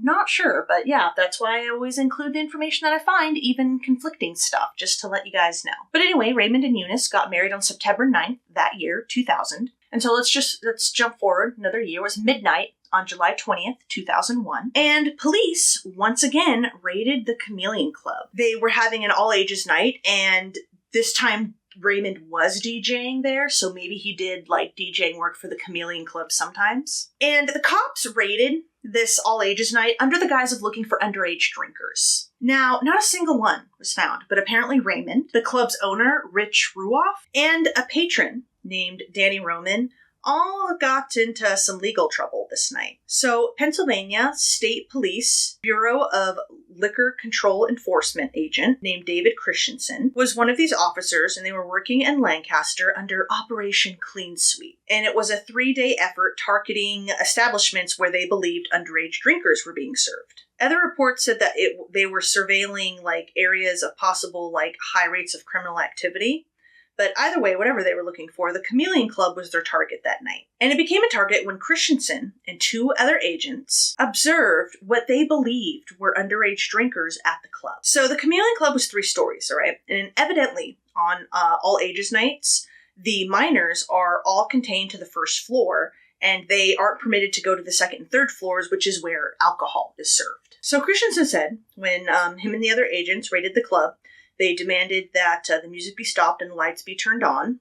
Raymond was DJing, and I guess he did turn down the music at first. And then Christensen claimed that after that, Raymond decided to play the music, but at an even louder level than before. And then the agent said that Raymond started waving his arms around as if, quote, to incite an already agitated crowd. And Christensen claimed, as he was looking for underage drinkers, the patron, Danny, started cursing the agents out for being there. And when Christensen told him to stop interfering, I guess he didn't. And so Christensen placed Danny under arrest. And then Christensen claimed that Danny punched him as he was putting him in handcuffs. And then Danny punched another agent who was trying to assist, Lancaster City Bureau of Police Detective Sergeant Peter Anders. And then according to another club patron, she witnessed Lancaster Police Sergeant Eric Stewart yank Raymond out of the DJ booth, and she said that he yanked him by his neck and shoulders out of the booth, and apparently Raymond passed out as he was being escorted out of the club, and this was by Lancaster County Detective Jan Walters. And police officer K. Patrick Dans said that Raymond did pass out for about 30 seconds, and he refused medical attention at the scene. So yeah, Danny, Rich, and Raymond were all charged, and they were charged with misdemeanor resisting arrest and disorderly conduct. On January 17th, 2002, after a 2-day preliminary hearing, District Justice Richard Sims ordered the men's charges to be sent down to county court. And this was for their disposition, or maybe it was deposition. And on January 18th, Montgomery County Philip J. Berg filed notice with city, county, and state liquor enforcement officials that he planned to bring a federal civil lawsuit against them, and this was on behalf of his client, Raymond. So the notice placed the parties being sued on notice that a formal civil complaint was forthcoming, and the complaint would detail the allegations against them. He said there would be a federal civil rights action filed in federal court for the Eastern District of Pennsylvania in Philadelphia, and in this notice, Berg said, quote, the cause of action arose due to negligent conduct and or direct actions against Raymond Charles Row when they entered and or directed the entrance to the Chameleon Club for the purpose of a raid, during which time the claimant, Row, was assaulted, pulled, grabbed, choked, dragged, slammed, thrown, wrestled, punched, kneed, jumped on, and was pushed, causing personal injuries, including unconsciousness, seizure, and convulsions and violations of his, Row's, civil rights. Berg claimed that Row had gone to several medical facilities for these injuries, including Community Hospital of Lancaster, Lancaster Regional Medical Center, a Dr. Harris Batarak, Community Radiology Associates, Lancaster Regional Imaging Associates, and Red Rose Family Physicians. Yeah. But then on Wednesday, May 15th, 2002, Judge Lawrence Stengel accepted Raymond's and the club's owner, Rich, into the Accelerated Rehabilitation Disposition Program, known as ARD.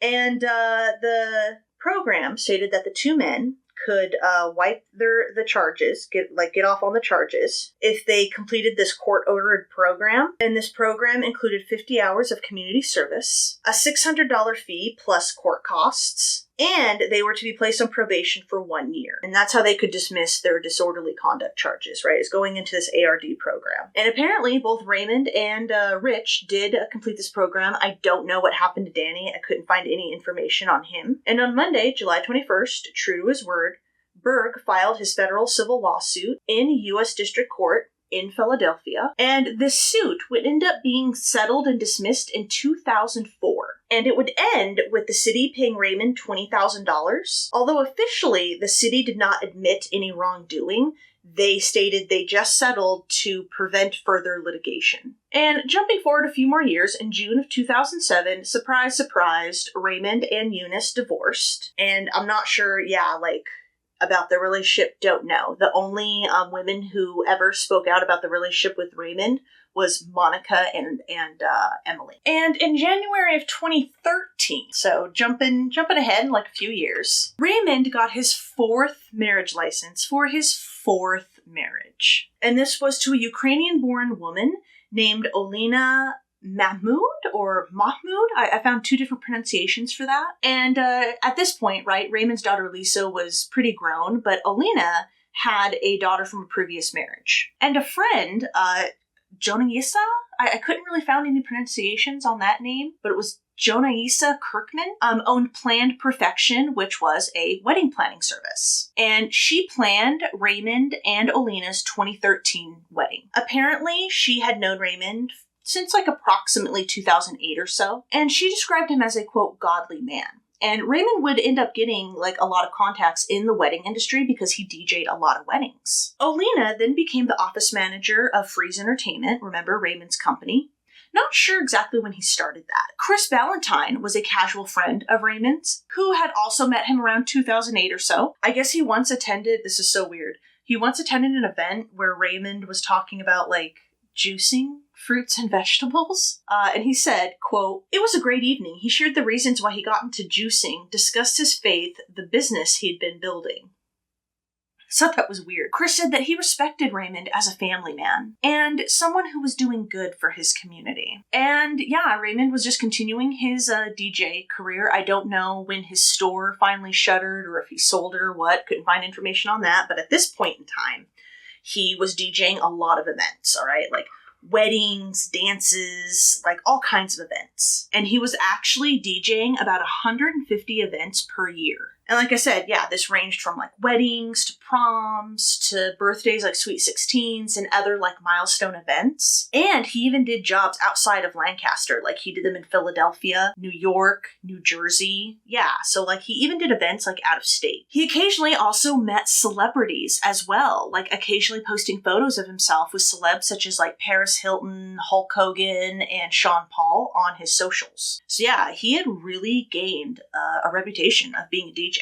He was actually one of the most significant popular DJs in central Pennsylvania. And at the time of his arrest, Raymond had gigs booked out well into 2020, guys. Like, yeah, he had like events booked out like 2 years in advance. Edward, remember Edward Turner?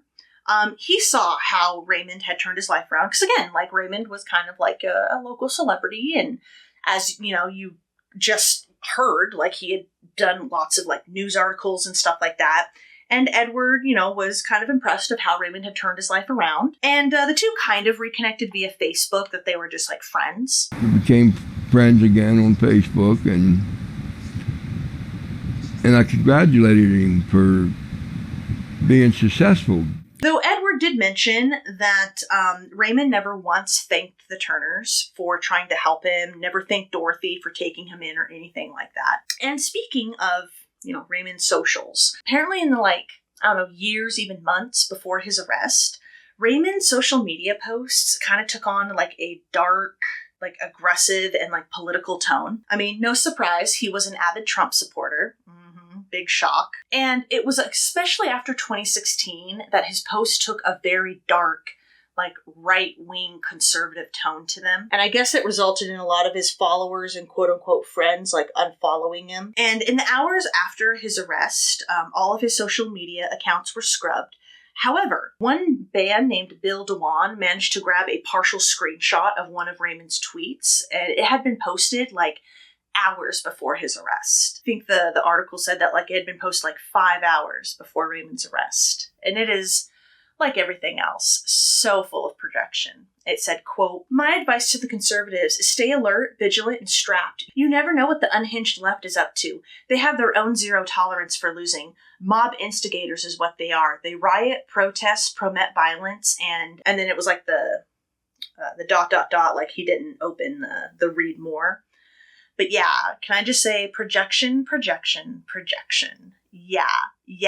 The audacity of this bitch talking about fucking violence. Really? Now, Raymond's family, friends, neighbors, colleagues, others who had hired him to like DJ their dances and their other special events were of course, blown away by what he was arrested for. Linda, Raymond's mother, expressed shock and even disbelief at what her son was being held for. She even expressed skepticism of the accuracy of the DNA that they had used. Okay. Troy Turner was also very shocked, saying, quote, "I never thought he would be accused of such a crime." Chris Ballantyne, remember, one of his friends, expressed the same disbelief. Quote, "On a few brief occasions, he hinted that he wasn't always the man we'd come to know, but never did he lead me to believe that his past held such darkness, nor that he had committed such a horrific act against another." Derek Diener had actually filmed numerous events where Raymond was DJing, like wedding events. And he said, quote, "If you meet Ray, it doesn't take you too long to understand why he has been successful because of his way with people. Recently, I don't know when, but he found God and found faith. His faith was very personal. He wouldn't necessarily talk about it publicly, but if you talked to him one-on-one, he would be very open about it. I think everybody in Lancaster was shocked by the news that Ray was arrested and his DNA was found. Everybody knew him and his family. How could he have done this?" I think people would plan their weddings around his availability. If you wanted DJ Freeze as your DJ, you'd have to ask him as early as you could because his schedule would be very busy. Bride and groom's connected to him as a DJ because he made their wedding reception seem like a Miami club.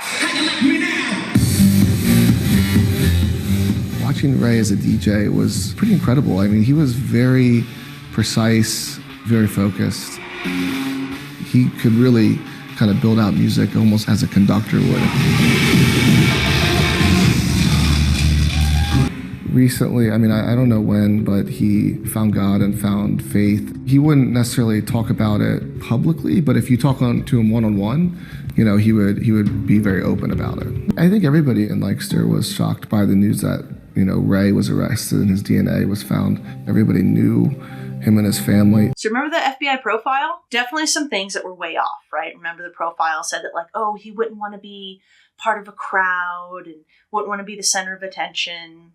Yeah, so not Raymond. But remember, it said that he may have found faith at some point and that he had a temper. So that was all really interesting. Jonah Yisa Kirkman also, expressed disbelief and shock, saying, quote, "We're all just dealing with this in the community right now. His family, the victim's family, the wedding community, it's shocking, and we're all kind of numb to it right now. He was kind, loved to do things with his family, a good friend. He was caring. It's so shocking." She said at the moment, though, she was more concerned about Raymond's family and the employees of Freeze Entertainment. Quote, "It doesn't just affect the victims. It affects Freeze Entertainment's employees. It affects his wife and daughters. It just affects everyone. It's a sad situation. I'm so heartbroken for everyone involved." I don't know why her comment really bothered me. I don't know if it's because, she didn't mention the Miracks at all. How the fuck do you think Christy's family has been feeling all these years? Because what she said was right? This affects everyone, right? Raymond's family, those employees. So, I get it, but I don't know, just something about her comment really bugged me. I don't know what it was. There was also a scramble for a lot of weddings to find another DJ. Remember, Raymond had gigs booked out well into 2020, a lot of them wedding events. And so a lot of couples now had to scramble to find a new DJ. Amy Buchholz actually owned a hairstyling business called Buchholz Bridal Hair, where she would go to the wedding and do the bride's hair. And so she was also aware of Raymond. A lot of people in the wedding community were aware of Raymond, right? It's kind of a small community and you get to know each other with different businesses. And she had heard about Raymond's arrest on Facebook. Quote, "News travels fast in the wedding industry. Everybody knows everybody." And she knew many of the wedding customers that Raymond had DJ'd for in the past. Quote, "They didn't have any problems with him." Melissa Martin was owner of Stylish Occasions, was another wedding planning business. And she said when Raymond was arrested, she had a lot of DJs come out and offer to cover events that had Raymond booked. Because, yeah, he was going to be a little busy. She also said if the couple had wedding insurance, which, of course, that's a thing, that they may be able to get their deposit back that they had put down for, Raymond. Yeah, I would be pissed to lose my deposit. You shouldn't have to have fucking wedding insurance for that. One such bride who had hired Raymond for his services to DJ her wedding was Megan Holloway. And she had used Raymond approximately 5 years prior to this, right? a little over 5 years we actually hired him for the wedding. She had met him at a Harrisburg bridal expo. Friendly, that was kind of my first impression. And she was saying what everyone else was saying, that Raymond was kind, professional, personable, and that she had even kept in contact with him via Facebook afterwards, and that he even sent her like mixed CDs and stuff. And I had become friends with him on Facebook. He'd sent me a couple mixed CDs, you know, his personal stuff. And yeah, she too was shocked at the news of his arrest. Complete shock. You're this professional 5-star DJ.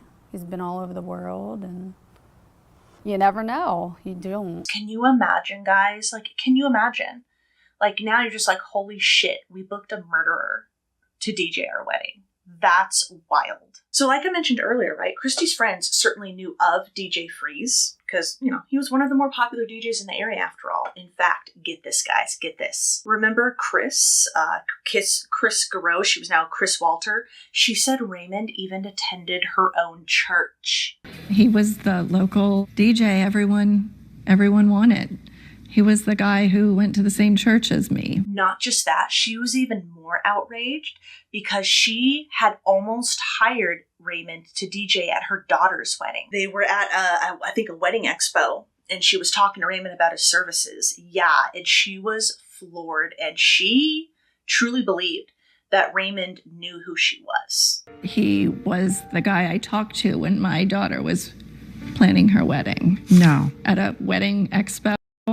Face to face. Oh my spoke gosh. to him. You are literally talking to Christy's killer. Right. Mm-hmm. And I kept thinking after the fact, I'm like, he had to have known who I was when I was standing in front of him. He had to have known who I was. And even some of the investigators working on the case, they were aware of DJ Freeze, even attending events that he had DJ'd at. Yeah, it was wild. Like I said, Raymond had built up quite a popular reputation in the entire Lancaster area. A lot of our officers knew who he was. A lot of our officers had been at events that he had been at. He was living in plain sight. He had been living in plain sight. He never hid it. Neighbors of Raymond's also, of course, expressed shock and disbelief. One neighbor who had known him for a decade said, quote, "He was the nicest guy I've ever met." Another described him as a loving father and husband, a, quote, do anything for you type of guy. And she said she never felt uneasy around him. Quote, "I would trust all my kids with him." And remember one of Christy's 6th grade students who would later become an educator? Not Miriam. Anita Charles Dellinger, remember? Well, in 2012, her and her husband, Ryan, who was also a former student of Christy's, tried to hire Raymond to DJ their wedding. Yeah, in 2012, but Raymond was already booked out, and so they couldn't. And after hearing the news of his arrest, Ryan just said, quote, "I'm getting goosebumps just thinking about it." He was a very popular DJ and well-known in our community, and we asked to have him as our DJ, but he was unavailable. I think it's just an eerie situation. Josh Bogner was a co-owner of a company that catered weddings. Because, like I said, like Raymond had got himself known in like that kind of community, so everyone is aware of him. And he said, quote, "I've always known him to be an upstanding guy. Anybody that I've known who used him has always had nothing but great things to say about it." Michelle Perron was the hospitality director at the Booking House, which was a regional venue. And she said, quote, "He was very likable, very professional. We were in shock and very sad to hear the news." Michelle's own daughter had even booked Raymond to DJ her own wedding, which, by the way, was scheduled for the Saturday after Raymond's arrest. Yeah, talk about a scramble. And even though the Turners had seen the dark side of Raymond, Wendy was like still shocked. I think it was one of those things where it's like, yeah, we knew he was kind of an asshole, but fuck, we never thought he would be a murderer. Wendy said that she was almost tempted to reach out to him, write to him in prison, because he had been out of kind of like contact with the Turners for a while. We were just shocked. Do I feel sorry for Raymond? No. Who I feel sorry for is Christy Mirack's family and Christy Mirack. I am tempted to write him. Do I feel bad for him? I feel bad for Christy Mirack and her family. I feel bad for Raymond's wife and stepdaughter. And also, remember Raymond's hip-hop duo buddy, Be Original, that they did that song together? Apparently, after all this came out, supposedly Be Original changed his name to Be Ashamed I Ever Knew This Motherfucker. And on Friday, July 20th, Raymond was hit with 6 more felony charges, 3 counts of sexual assault, 2 counts of involuntary deviant sexual intercourse, and 1 count of burglary. And at this point, he was being represented by public defender Patricia Spots. The DA spokesman, Handbright, said of the additional charges, quote, "After researching the law and circumstances involved, we found there's no statute of limitation regarding these specific charges." And after his arrest, Raymond's girlfriend, Emily, right, she came out and talked about her experience with Raymond. And she did an interview where she expressed confusion and shock. Quote, "I go back to this place of asking, why not me? If he did it to her, why not me? I don't know. I don't want to believe that he did this." When I got the phone call that he had been arrested for this crime, I believe my first words were, "I'm shocked, but I'm not surprised." So then my mind went to, why didn't it happen to me? Would it have happened to me if I had stayed? I truly believe that his relationships with women were not healthy. And as soon as she had heard about his arrest, she contacted the Lancaster authorities and let them know about her experience with Raymond. Though, yeah, even though she knew he could definitely be an asshole, she was still struggling with the fact, holy shit, he murdered someone. I mean, it's hard to blame her. Can you imagine, guys? Someone you slept with, someone you were in a relationship with, murdered another woman. That would be such a mindfuck. On Tuesday, July 24th, 2 days before his preliminary hearing, Raymond waived his right to his preliminary hearing. And so instead, in August, a formal arraignment where Raymond would enter his plea was then scheduled. And on July 30th, the DA's office announced that they were going to go for the death penalty against Raymond. Assistant District Attorney Wilson cited the aggravating circumstances that Christy's murder had occurred while the commission of sexual assault and burglary was, being done. And before his formal arraignment could be held, Raymond, like with his preliminary hearing, waived that right. And so then his trial was then slated for May of 2019. And jury selection was slated to start on May 6th. So in the meantime, right, investigators worked on trying to find a connection between Christy and Raymond. Although Stedman was so sure that they would get a jury conviction, he wasn't really too worried if they were never able to establish that connection. Quote, "The chances of a randomly selected, unrelated person matching this were octillion, septillion, nonillion. I had never heard of those numbers. I had to look them up to see what they were. Octillion is 1,000 trillion trillion.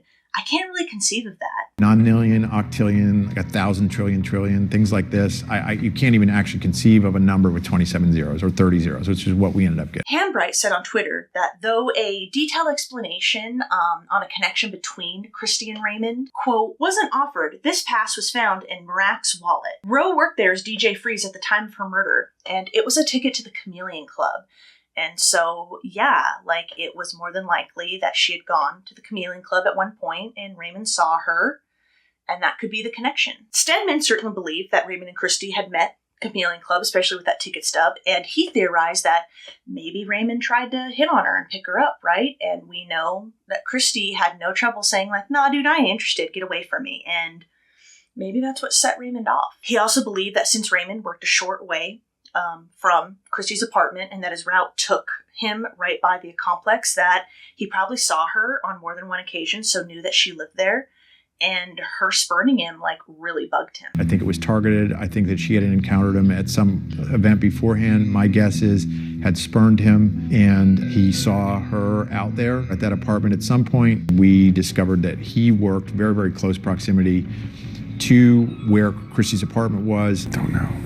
I mean, knowing her and talking about how secure she was, I just felt deep down inside that she knew the person some way or another. Also, turns out Raymond's white Toyota Celica matched the description of the mystery vehicle that so many witnesses had seen in the parking lot. But remember, police had primarily focused their search on the Dodge Daytona model. And when a reporter asked Stedman, why didn't police just focus on both type of models, Stedman said that he couldn't really answer that, probably because he was not part of the original investigation, I did not have an answer for you on that. I think that they felt based on the information they had, that the Dodge Daytona was the way to go. And on Tuesday, January 8th, 2019, before his trial could begin, Raymond pled guilty. He pled guilty in Lancaster County Court to first-degree murder, sexual assault, and related accounts in exchange for life in prison without the possibility of parole. And he would have a consecutive sentence of 60 to 120 years. Stedman outlined all the details in the case that we've gone over, including like the astronomical chances that it could be anyone but Raymond's DNA. Remember, the numbers had between 27 and 30 zeros. Quote, in other words, it was the defendant. There are only 7.6 billion people in the world. Spots declared that her client did admit his guilt and told Lancaster County President Judge Dennis E. Reinecker that they had even discussed all the possible defenses with their client and that they had researched all of the legalities surrounding the DNA collection of their client. Quote, it was determined to be proper. He has no expectation of privacy of his DNA profile. Judge Reinecker asked Raymond if he disputed anything of what the prosecutor had said, and he said he did not. Judge Reinecker then accepted the plea and the sentence agreement, and the DA said that though they believed the death penalty was really like the appropriate punishment, they decided on life without parole after consulting with Christy's family. Well, on the facts, I mean, it's just so brutal. You got a sexual assault, you got a home invasion, rape and murder. It doesn't get much worse than this for a truly innocent victim. So, you know, the law, the death penalty is justified. And having said that, we know in Pennsylvania they're not really executing people for it. And it's what's more important is what's the family feel. And we sat down with the family, and the family was very much in favor with this disposition to spare them a trial. And he'll never get out. I mean, life in prison without the possibility of parole, plus 60 years. At his, I guess, like official plea agreement sentencing or whatever, Raymond tried to apologize to Christy's family. Quote, to the Mirack family, I can't imagine what you were going through. I apologize. He even directly addressed Vincent, Christy's father, saying, quote, I'm sorry, sir. It is said Vincent was just overwhelmed and kind of collapsed into Alicia's arms and just cried. He like couldn't really talk. And yeah, that's what he repeated, like, I can't talk. I can't talk. Vince could, though, and he asked Raymond, quote, why? Why are we sitting here together? We must struggle to find peace in our hearts. If not for the grace of modern technology and divine intervention, you probably would have stayed in Lancaster and basked in your fame. He said Christy's murder had shattered his family's sense of security and love of Christmas. Quote, you took it away with no regard, but most of all, you took our Christy. I can only hope that the remainder of your life is as painful to you as the last 26 years have been without her to my family. He's been doing what he wanted to do for the last 26 years, and she's been dead for the last 26 plus years. And I still think he got off pretty easy. Not having her for 25 plus years, I just want to have her back. Obviously, we know that's not going to happen, but I just wish it could continue where it left off. Those couple days before this all happened, when I last saw her. The teacher that she was, the person that she was, a lot of people missed out on the opportunity that she had to offer to them. Spots said that her client, quote, admitted his guilt. He has told us that he did it. The person standing beside me has admitted his guilt. She actually said that Raymond had admitted his guilt to her and her team on their very first meeting. Quote, there's nothing we can say to make the community feel better about this case, other than not putting either Christy's family or Raymond's family through the stress of a trial. Quote, he has always believed the proper thing to do is to take this plea. No, the proper thing to do would be not to fucking murder someone. It was also revealed in court that a half-sister of Raymond's, who he didn't even know he had, was the one who had uploaded her DNA to try to find out more about her family that led to him being found. Cece said that she hopes that this new genealogy technology will serve as like a deterrent, and a notice to criminals. Quote, my greatest hope is that it will start to work as a deterrent. If you're going to commit a violent crime like a sexual assault or murder, you're going to leave DNA behind. And if you leave DNA behind, we can find you. Cece actually works at and with Parabon Labs now, and she continues cracking cold cases. In the ABC special about this case, it is said that she had cracked at least 10 cold cases. And I'm sure that number is even higher now, because I think that special aired like right after Raymond was sentenced. I'm not getting very much sleep because it's hard to put aside these cases. I have dozens of cases waiting for me, and it's hard to do anything else. And even after his sentence and confession, there was still a question of why?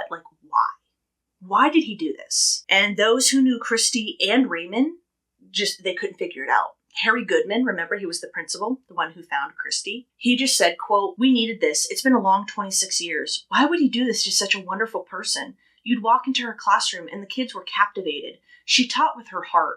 We're all very disappointed that wasn't addressed. Emily thought that the Lancaster community deserved an explanation as well. quote, "The community, although I respect the family's wishes of no messy, horrible trial, deserves more from him. We deserve to see him, hear him, and be certain that he has accepted responsibility for murdering a young woman." Chris said that she also wanted answers and that she was very tempted to go to the prison and confront Raymond face to face and demand to know why he killed one of her best friends. How did you know her, and why did you do this? I still want to drive to the prison and see if he'll let me in. I just want to ask him. I just don't understand why he did this. So like I said, there were a lot of specials about this case. In May of 2019, Christy's case was featured on Dateline, and they spoke with Monica, who was now known by Monica Whalen, and she said in that interview that the day Raymond was arrested, 2 state troopers actually came to her work, and this was at the Penn Medicine Lancaster General Health Leola Center, or location, and they said they needed to talk to her. And they would end up interviewing her for 3 hours. And of course, right, they wanted to know, her relationship with Raymond and, all that stuff. By this point in time, Monica had been happily married for 16 years and had 3 daughters. And, like many who knew Raymond, she was certainly shocked and, in disbelief about what he'd been arrested for. And she even, expressed some disbelief that, did he actually do this? She said, quote, "Everyone already crucified him and made him guilty. But after his confession in court, right, she finally, realized that, holy shit, my ex-husband actually did this." I guess she ended up going to therapy over this. And she realized through therapy that, she was struggling with survivor's guilt. And, she said, quote, "Could it have been me? I want people to know I wasn't hiding anything." There must also be a part of you is what didn't I see? Yeah, there was that. There was, it could have been me. Why wasn't it me? Why did she have to die? And after all of this, Vince finally met up with Cece to express his gratitude for her work. And I'll show some of the interview clips. It was so emotional. He was just, he was so overtaken with emotion and so grateful for Cece's help. I recognize you. How you doing? Hi, good. It's nice to see you. You too. You look exactly like your picture. I hope so. How are you doing? Good. Thank you.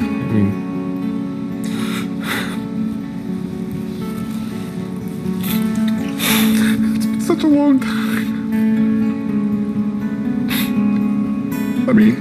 A lot of people have worked hard on this. I don't doubt anything they did, but to find out this is how we're going to find the person who did this, it's just amazing. We thank you. Let me say the investigators on this case were absolutely phenomenal. Incredible.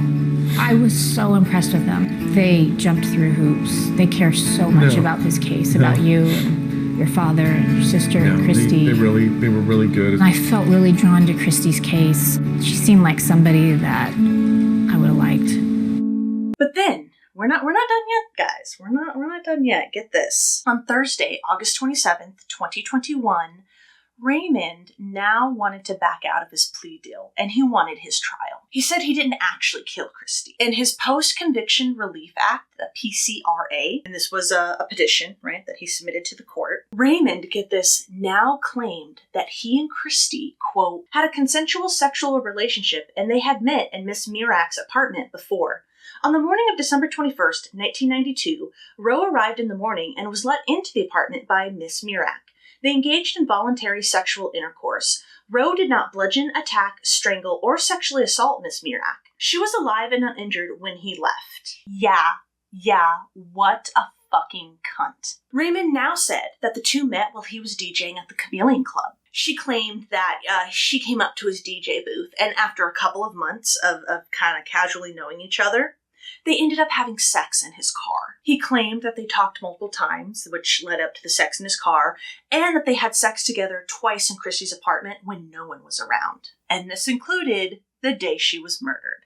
The morning she was murdered. He claimed he found out about her death later on in the evening on the news. Quote, "At first when I heard, it was like, did somebody do it? Did she commit suicide? I didn't know until I saw the circumstances unfold on TV. So I was pretty shocked, scared, nervous." And he said fear is what prevented him from going to the police to clear his name like Ken did. Quote, "I didn't want to be implicated in something like that. I was also with the girl, so if I was going to come forward now, my relationship would be instantly over." The audacity. What a little lying bitch. In his petition, Raymond said that there were 6 other potential suspects, but of course he didn't name any of them. So at this hearing, apparently get a hearing at these PCRA petitions, Raymond said that pressure from his defense counsel Spots and her co-counsel David Blank and the conditions of the Lancaster County Jail, that's what made him, want to plead guilty. Quote, they were more like a prosecution team coming in every day and telling me to plead, plead, plead. He claimed in jail he was held in isolation, sometimes naked with only a blanket. He said Spots told him, quote, we know you love your wife and daughter, and if you don't take the plea, you will be facing the death penalty. By then, I was wore down. I lost 25 pounds. I was sick, diarrhea every day. He said he thought Pennsylvania didn't have the death penalty, but he claimed that Spots told him that it was going to be reinstated in 3 years and that he should take the plea and then challenged the conviction from prison. And he claimed Spots and Blank told him, quote, throw us under the bus, we're used to it. Plus, with the death penalty off the table, Raymond would be able to have visitation with his family. Assistant District Attorney Andy Gonzalez, who was at this hearing and was, of course, representing the state, asked Raymond if he was lying when he had pled guilty, officially guilty, in court that day. And when Raymond replied in the affirmative, Gonzalez then asked, quote, so we're supposed to believe a liar? Exactly. And, she pointed out that he had been asked numerous times throughout the hearing, like, are you sure you know what you're pleading to? Do you agree with this? Like, over and over and over again. And Raymond always said yes. They had even asked him, like, are you pleading guilty of your own free will? And, Raymond said yes. But Raymond told her, quote, free will and being forced to do things by treatment and threats are 2 different things. Judge Reinecker granted another hearing on this matter, and on September 2nd, the second hearing was held. So in the hearing, Raymond sought to withdraw his guilty plea altogether and go to trial. Now, Judge Reinecker could either grant Raymond's request, allow Raymond to withdraw his plea and allow him his trial, or deny it. And if he denied it, Raymond could appeal to the state appeals court. Raymond's defense attorney now was Todd M. Mosser, and Mosser was also asking Reinecker to test additional items for DNA, claiming that DNA that would match the real killer. Some of the items he wanted to test included the cutting board and the toaster that it sat under. Quote, quite likely, DNA from one of the alternative suspects will be on those items. They also wanted to test Christy's sweater, her undershirt, and her pants as well. Now, Judge Reinecker could deny Raymond's request, but still allow the DNA testing of these items. So in his petition, Raymond claimed that there was a 2019 episode of On the Case with Palooza. And I guess in that episode, supposed new evidence came to light, and that's what he was using to base his petition on. And he said that had he known about that evidence, he would have never pleaded guilty and would have went to trial and went on a reasonable doubt defense. So apparently in the episode, one investigator said that they thought the attack on Christy happened in the front hallway right by the door, and that it hadn't happened in the living room where Christy's body was found. They also talked about Christy possibly being stalked and talking about peeping Toms in the area. And the petition said, quote, Row never stalked Miss Mirack, nor did he ever hide outside her window and peep into the apartment. Moreover, had it been known that the entirety of the sexual assault happened at the door, the defense could have focused an investigation on that piece of evidence, which would have yielded exculpatory evidence. Now, what's interesting about this stalking and peeping peeping Tom incident is there was an incident that happened months before Christy's murder, and it happened at her apartment when Ken was over. He actually saw a peeping Tom in the bushes looking in at the apartment, and Chris, Christy, and Mary all ran out to confront the peeping Tom, who went running. Yeah. And now, right, Chris and Mary wondered, oh my God, could that peeping Tom have been Raymond? They didn't really get a good look at the peeping Tom because he was running and it was super dark. But yeah, they wondered holy shit, was that Raymond? We immediately jumped up and started screaming at him. And we chased him down here and all the way down there. Mm-hmm. And what gave you the courage to go after this person? Because he violated us. He was peeking in our window. The thing that bothers me is if it would have, what if it was him? If I would have caught him, then. So in response to this, the Lancaster DA's office said that there was no new evidence that had come to light, that it had been known there had been a peeping Tom in the months before the murder. There were incidents leading up to this. Someone was a peeping Tom at the residence. We also have We could show that he worked on the same road that was just down the road from her apartment, and it would have been along his route from the city. He would have driven by that hundreds of times, right by her apartment, which is on the corner. So we have some links in addition to that they were frequenting the same social clubs. He actually would DJ, but we don't have anything that says they met on a certain day. But they turned this information over to the defense the first time, along with one investigator's belief that the attack had happened at the front door. And in response to this, Mosser, in his filing, said, quote, "Before the Zahn interview, law enforcement had not acknowledged that the Peeping Tom, who had theretofore been dismissed as insignificant, was the one who had the determined mission of sexual assault and death. In other words, on one hand, the discovery revealed mention of a Peeping Tom that seemed insignificant given one witness's dismissal of the incident as having been perpetrated by a neighborhood boy. On the other hand, the district attorney postulated that Miss Mirack was targeted, which could have been by anyone she knew, but the connection between the two wasn't made until the Zahn interview." Spots and Blank both testified at this hearing as well, and they said that it was Raymond, their client, who insisted on pleading guilty. And this is even after they both offered different defense strategies that they could employ. They also said, this was weird, they also said that another reason Raymond wanted to plead guilty was because the county's top prosecutor, Stedman, at this time was prepared to file criminal charges against Raymond on another charge. It was an unrelated crime, and they said Raymond wanted to do anything and everything to prevent that from coming out at all. And this is when Stedman, agreed to the plea agreement. Both attorneys also testified that Raymond did tell them he was having a secret affair with Christy, even though he was married and she was seeing Ken. They said Raymond told them back then that he had even had consensual sex with Christy, but afterwards, Christy threatened to tell his wife, and he wanted to break up with her. But Blank testified Raymond could never give them an explanation as to why he snapped and killed Christy. Quote, "Other than it was his thug days coming through." Spots testified to something similar, because remember, Blank and Spots, were out of the courtroom when each testified, so they didn't know what each had testified to. And Spots said, quote, "He lost it on Mirack, and that's how she died," saying that he said, quote, "That was the thug part of my life when I was using cocaine, but that is not who I am now." Both defense attorneys also testified that the DA's office did have enough evidence on that other unrelated crime, and if convicted on that charge, it would affect Raymond's imprisonment, specifically his incarceration in the state prison system, specifically about I think who could visit him, and they said that this greatly concerned Raymond. However, during his own testimony during this hearing, Raymond perhaps gave little clue as to what this unknown criminal charge that Stedman wanted to throw at him was. He testified that Spots told him that Stedman told her that he was going to accuse Raymond of molesting a child. But Spots, in her testimony, testified that that conversation never took place, and she had no idea what he was talking about. But despite, his concerns, Spots and Blank still did their job, right? And they still tried to find different defense strategies, right?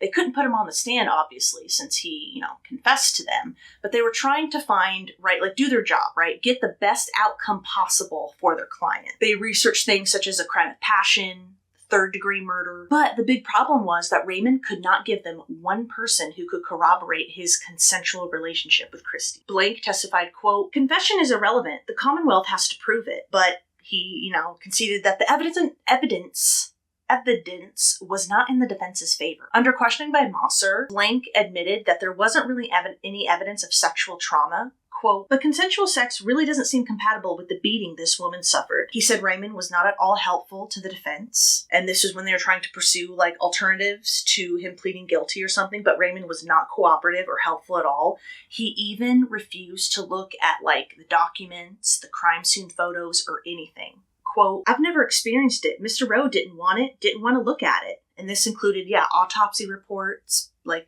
documents in that he didn't want to look at any of it. Spots also pointed out that another hurdle for the defense was that, if Christy and Raymond had had consensual sex, how did the DNA get underneath her on the carpet? This hearing continued into the next day, and Judge Reinecker did not immediately rule on it. And on December 1st of that same year, Mosser filed a petition to have the DNA tested on those items that we talked about, the cutting board, the toaster, Christy's sweater, her undershirt, and her pants. And he said in his petition, quote, Row is not on a fishing expedition. The items to be tested in this case could conclusively establish who the real perpetrator of those crimes is.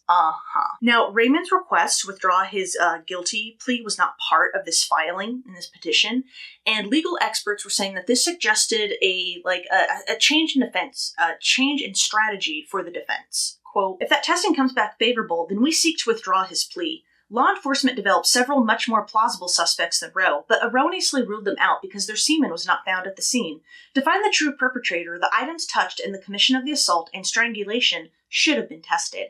DNA found on these items would exonerate Row because he never touched any of these items, and the DNA on these items would conclusively establish who the real perpetrator is. He also tried to prove that due to the lack of physical trauma to Christy's private area, that this proved that she was not sexually assaulted. And he also argued that because when the autopsy was done, the medical examiner ruled that the bruising on Christy's legs was consistent with sexual assault, and Mosser was arguing against that too. And to answer the question that everyone had, right? Why would an innocent man plead guilty to something he didn't do? Especially when it was life in prison without parole? Mosser had an answer for that too. He reiterated the atrocious conditions of the jail. He was prohibited from seeing his daughter, I think Olena's child, so his stepdaughter, who was supposedly harassed by other children, along with the county youth department. And that Olena, quote, Row's wife was arrested before a visit with him based on an obvious pretext. And he claimed due to some testimony that she had said in August that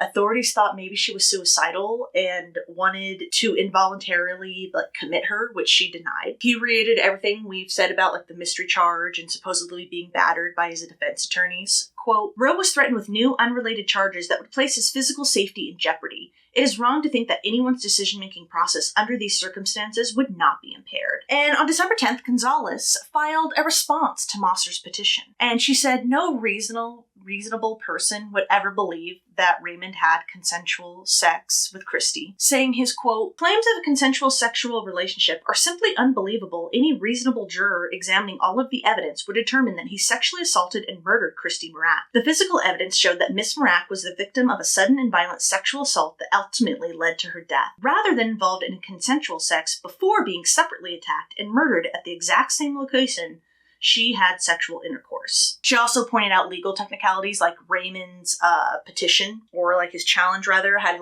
missed a required deadline, and it failed to meet other legal thresholds for it to be, I guess, valid. Those included showing the court had rejected a previous request of DNA testing, and this was of newer methods that did not exist before that could aid in the defendant. And she also pointed out that Spots and Blank did not seek to test those items either. Quote, it bears mentioning attorney Patricia Spots testified that whether to send items for DNA testing is a strategic decision, as she would not want to test something which would provide more evidence of a client's guilt. She also rejected Raymond's claims that he was subjected to these horrible conditions in jail or in prison, saying that he was treated like any other inmate, and he was even allowed special visits from his wife. Finally, on Thursday, April 21st, 2022, Reinecker had his decision. He rejected all of Raymond's claims. In his 16-page ruling, Reinecker, like Gonzalez, said that the fact Raymond had a relationship and or consensual sex with Christy was just simply unbelievable. Nobody would believe that. Quote, unfortunately for Row, he may try to change his version of events, but he cannot change the record.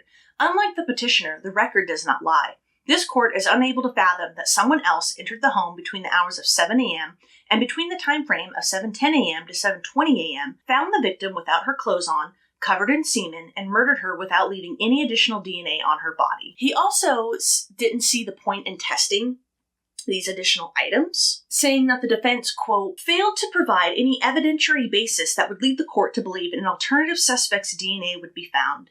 Given the circumstances of the case and the questionable version of events provided by the petitioner, DNA testing would not establish his actual innocence, even if his DNA were absent from the requested item. Mosser said that they were going to appeal Reinecker's decision. Quote, we disagree with each and every legal conclusion the court made and filing an immediate appeal. And true to their word, they did file an appeal. They went to the state appeals court. But on Tuesday, April 18th, 2023, the state appeals court agreed with Reinecker's decision and pretty much said the same thing. Now, part of Raymond's petition was wanting to use a new DNA method. It was a testing method that wasn't available when he was arrested. I think that was part of Mosser's petition. But the Superior Court pointed out that the expert, the defense's own expert that they wanted to use, acknowledged that this method wasn't really new per se, but rather it, quote, simply applies multiple existing methods together. And yeah, they just agreed with everything Reinecker said and denied Raymond's appeal. Mosser said that they were going to file an appeal up to the state Supreme Court, and that's the latest I could find. So, I couldn't find anything about the state Supreme Court, rejecting the case or hearing it or anything, so maybe that'll be forthcoming. But yeah, guys, we are finally at the end of the Mirack case. Yeah, can you believe all of that? What a wild, wild case. And the fact that this asshole just lived his life in the spotlight. I really was thinking of the FBI profile. Some things they got right? The violence towards women, having a temper and shit like that. But oh, he doesn't want to be part of a crowd or whatever. Nope, not Raymond. Not Raymond. He is an egotistical douche. And weren't some of those clips I showed so douchey? What a douche, dude. He just has douchebag written all over him. And now it's murderous douchebag. And of course, he tried to withdraw his plea. Why do you guys think he tried to withdraw? Do you think, he just realized that he couldn't take the conditions in prison or something? I just thought that was so weird. Why not go to trial? You know what I mean? And then oh, well, the right thing to do is to plead guilty, blah, blah, blah, blah, blah. I go to church and me. But then later, was it 2 years later, he wants to try to appeal. So I wonder if he just realized that prison life isn't easy, you know? Yeah, this guy's a douchebag. Fuck Raymond. He's a cunt. I'm glad that the Miracks were able to get, some kind of justice and closure. It's so sad that Jerry passed away before she could have the answers, but at least Christy's siblings and father were able to, have some kind of closure. I know Vince said that he went to Christy and Jerry's graves after, I think, the arrest or the conviction. I can't remember, plea deal. But he just, it was just a very nice moment that it just felt a weight lifted off of him. And poor Christy, man, that's just so sad and brutal. And I can't believe Raymond, bitch, okay, so you supposedly had a consensual relationship with Christy, which I don't believe, don't believe that at all. But yeah, okay, so you had consensual sex with her the morning of her murder, first of all, when she's getting ready to leave for work. Okay.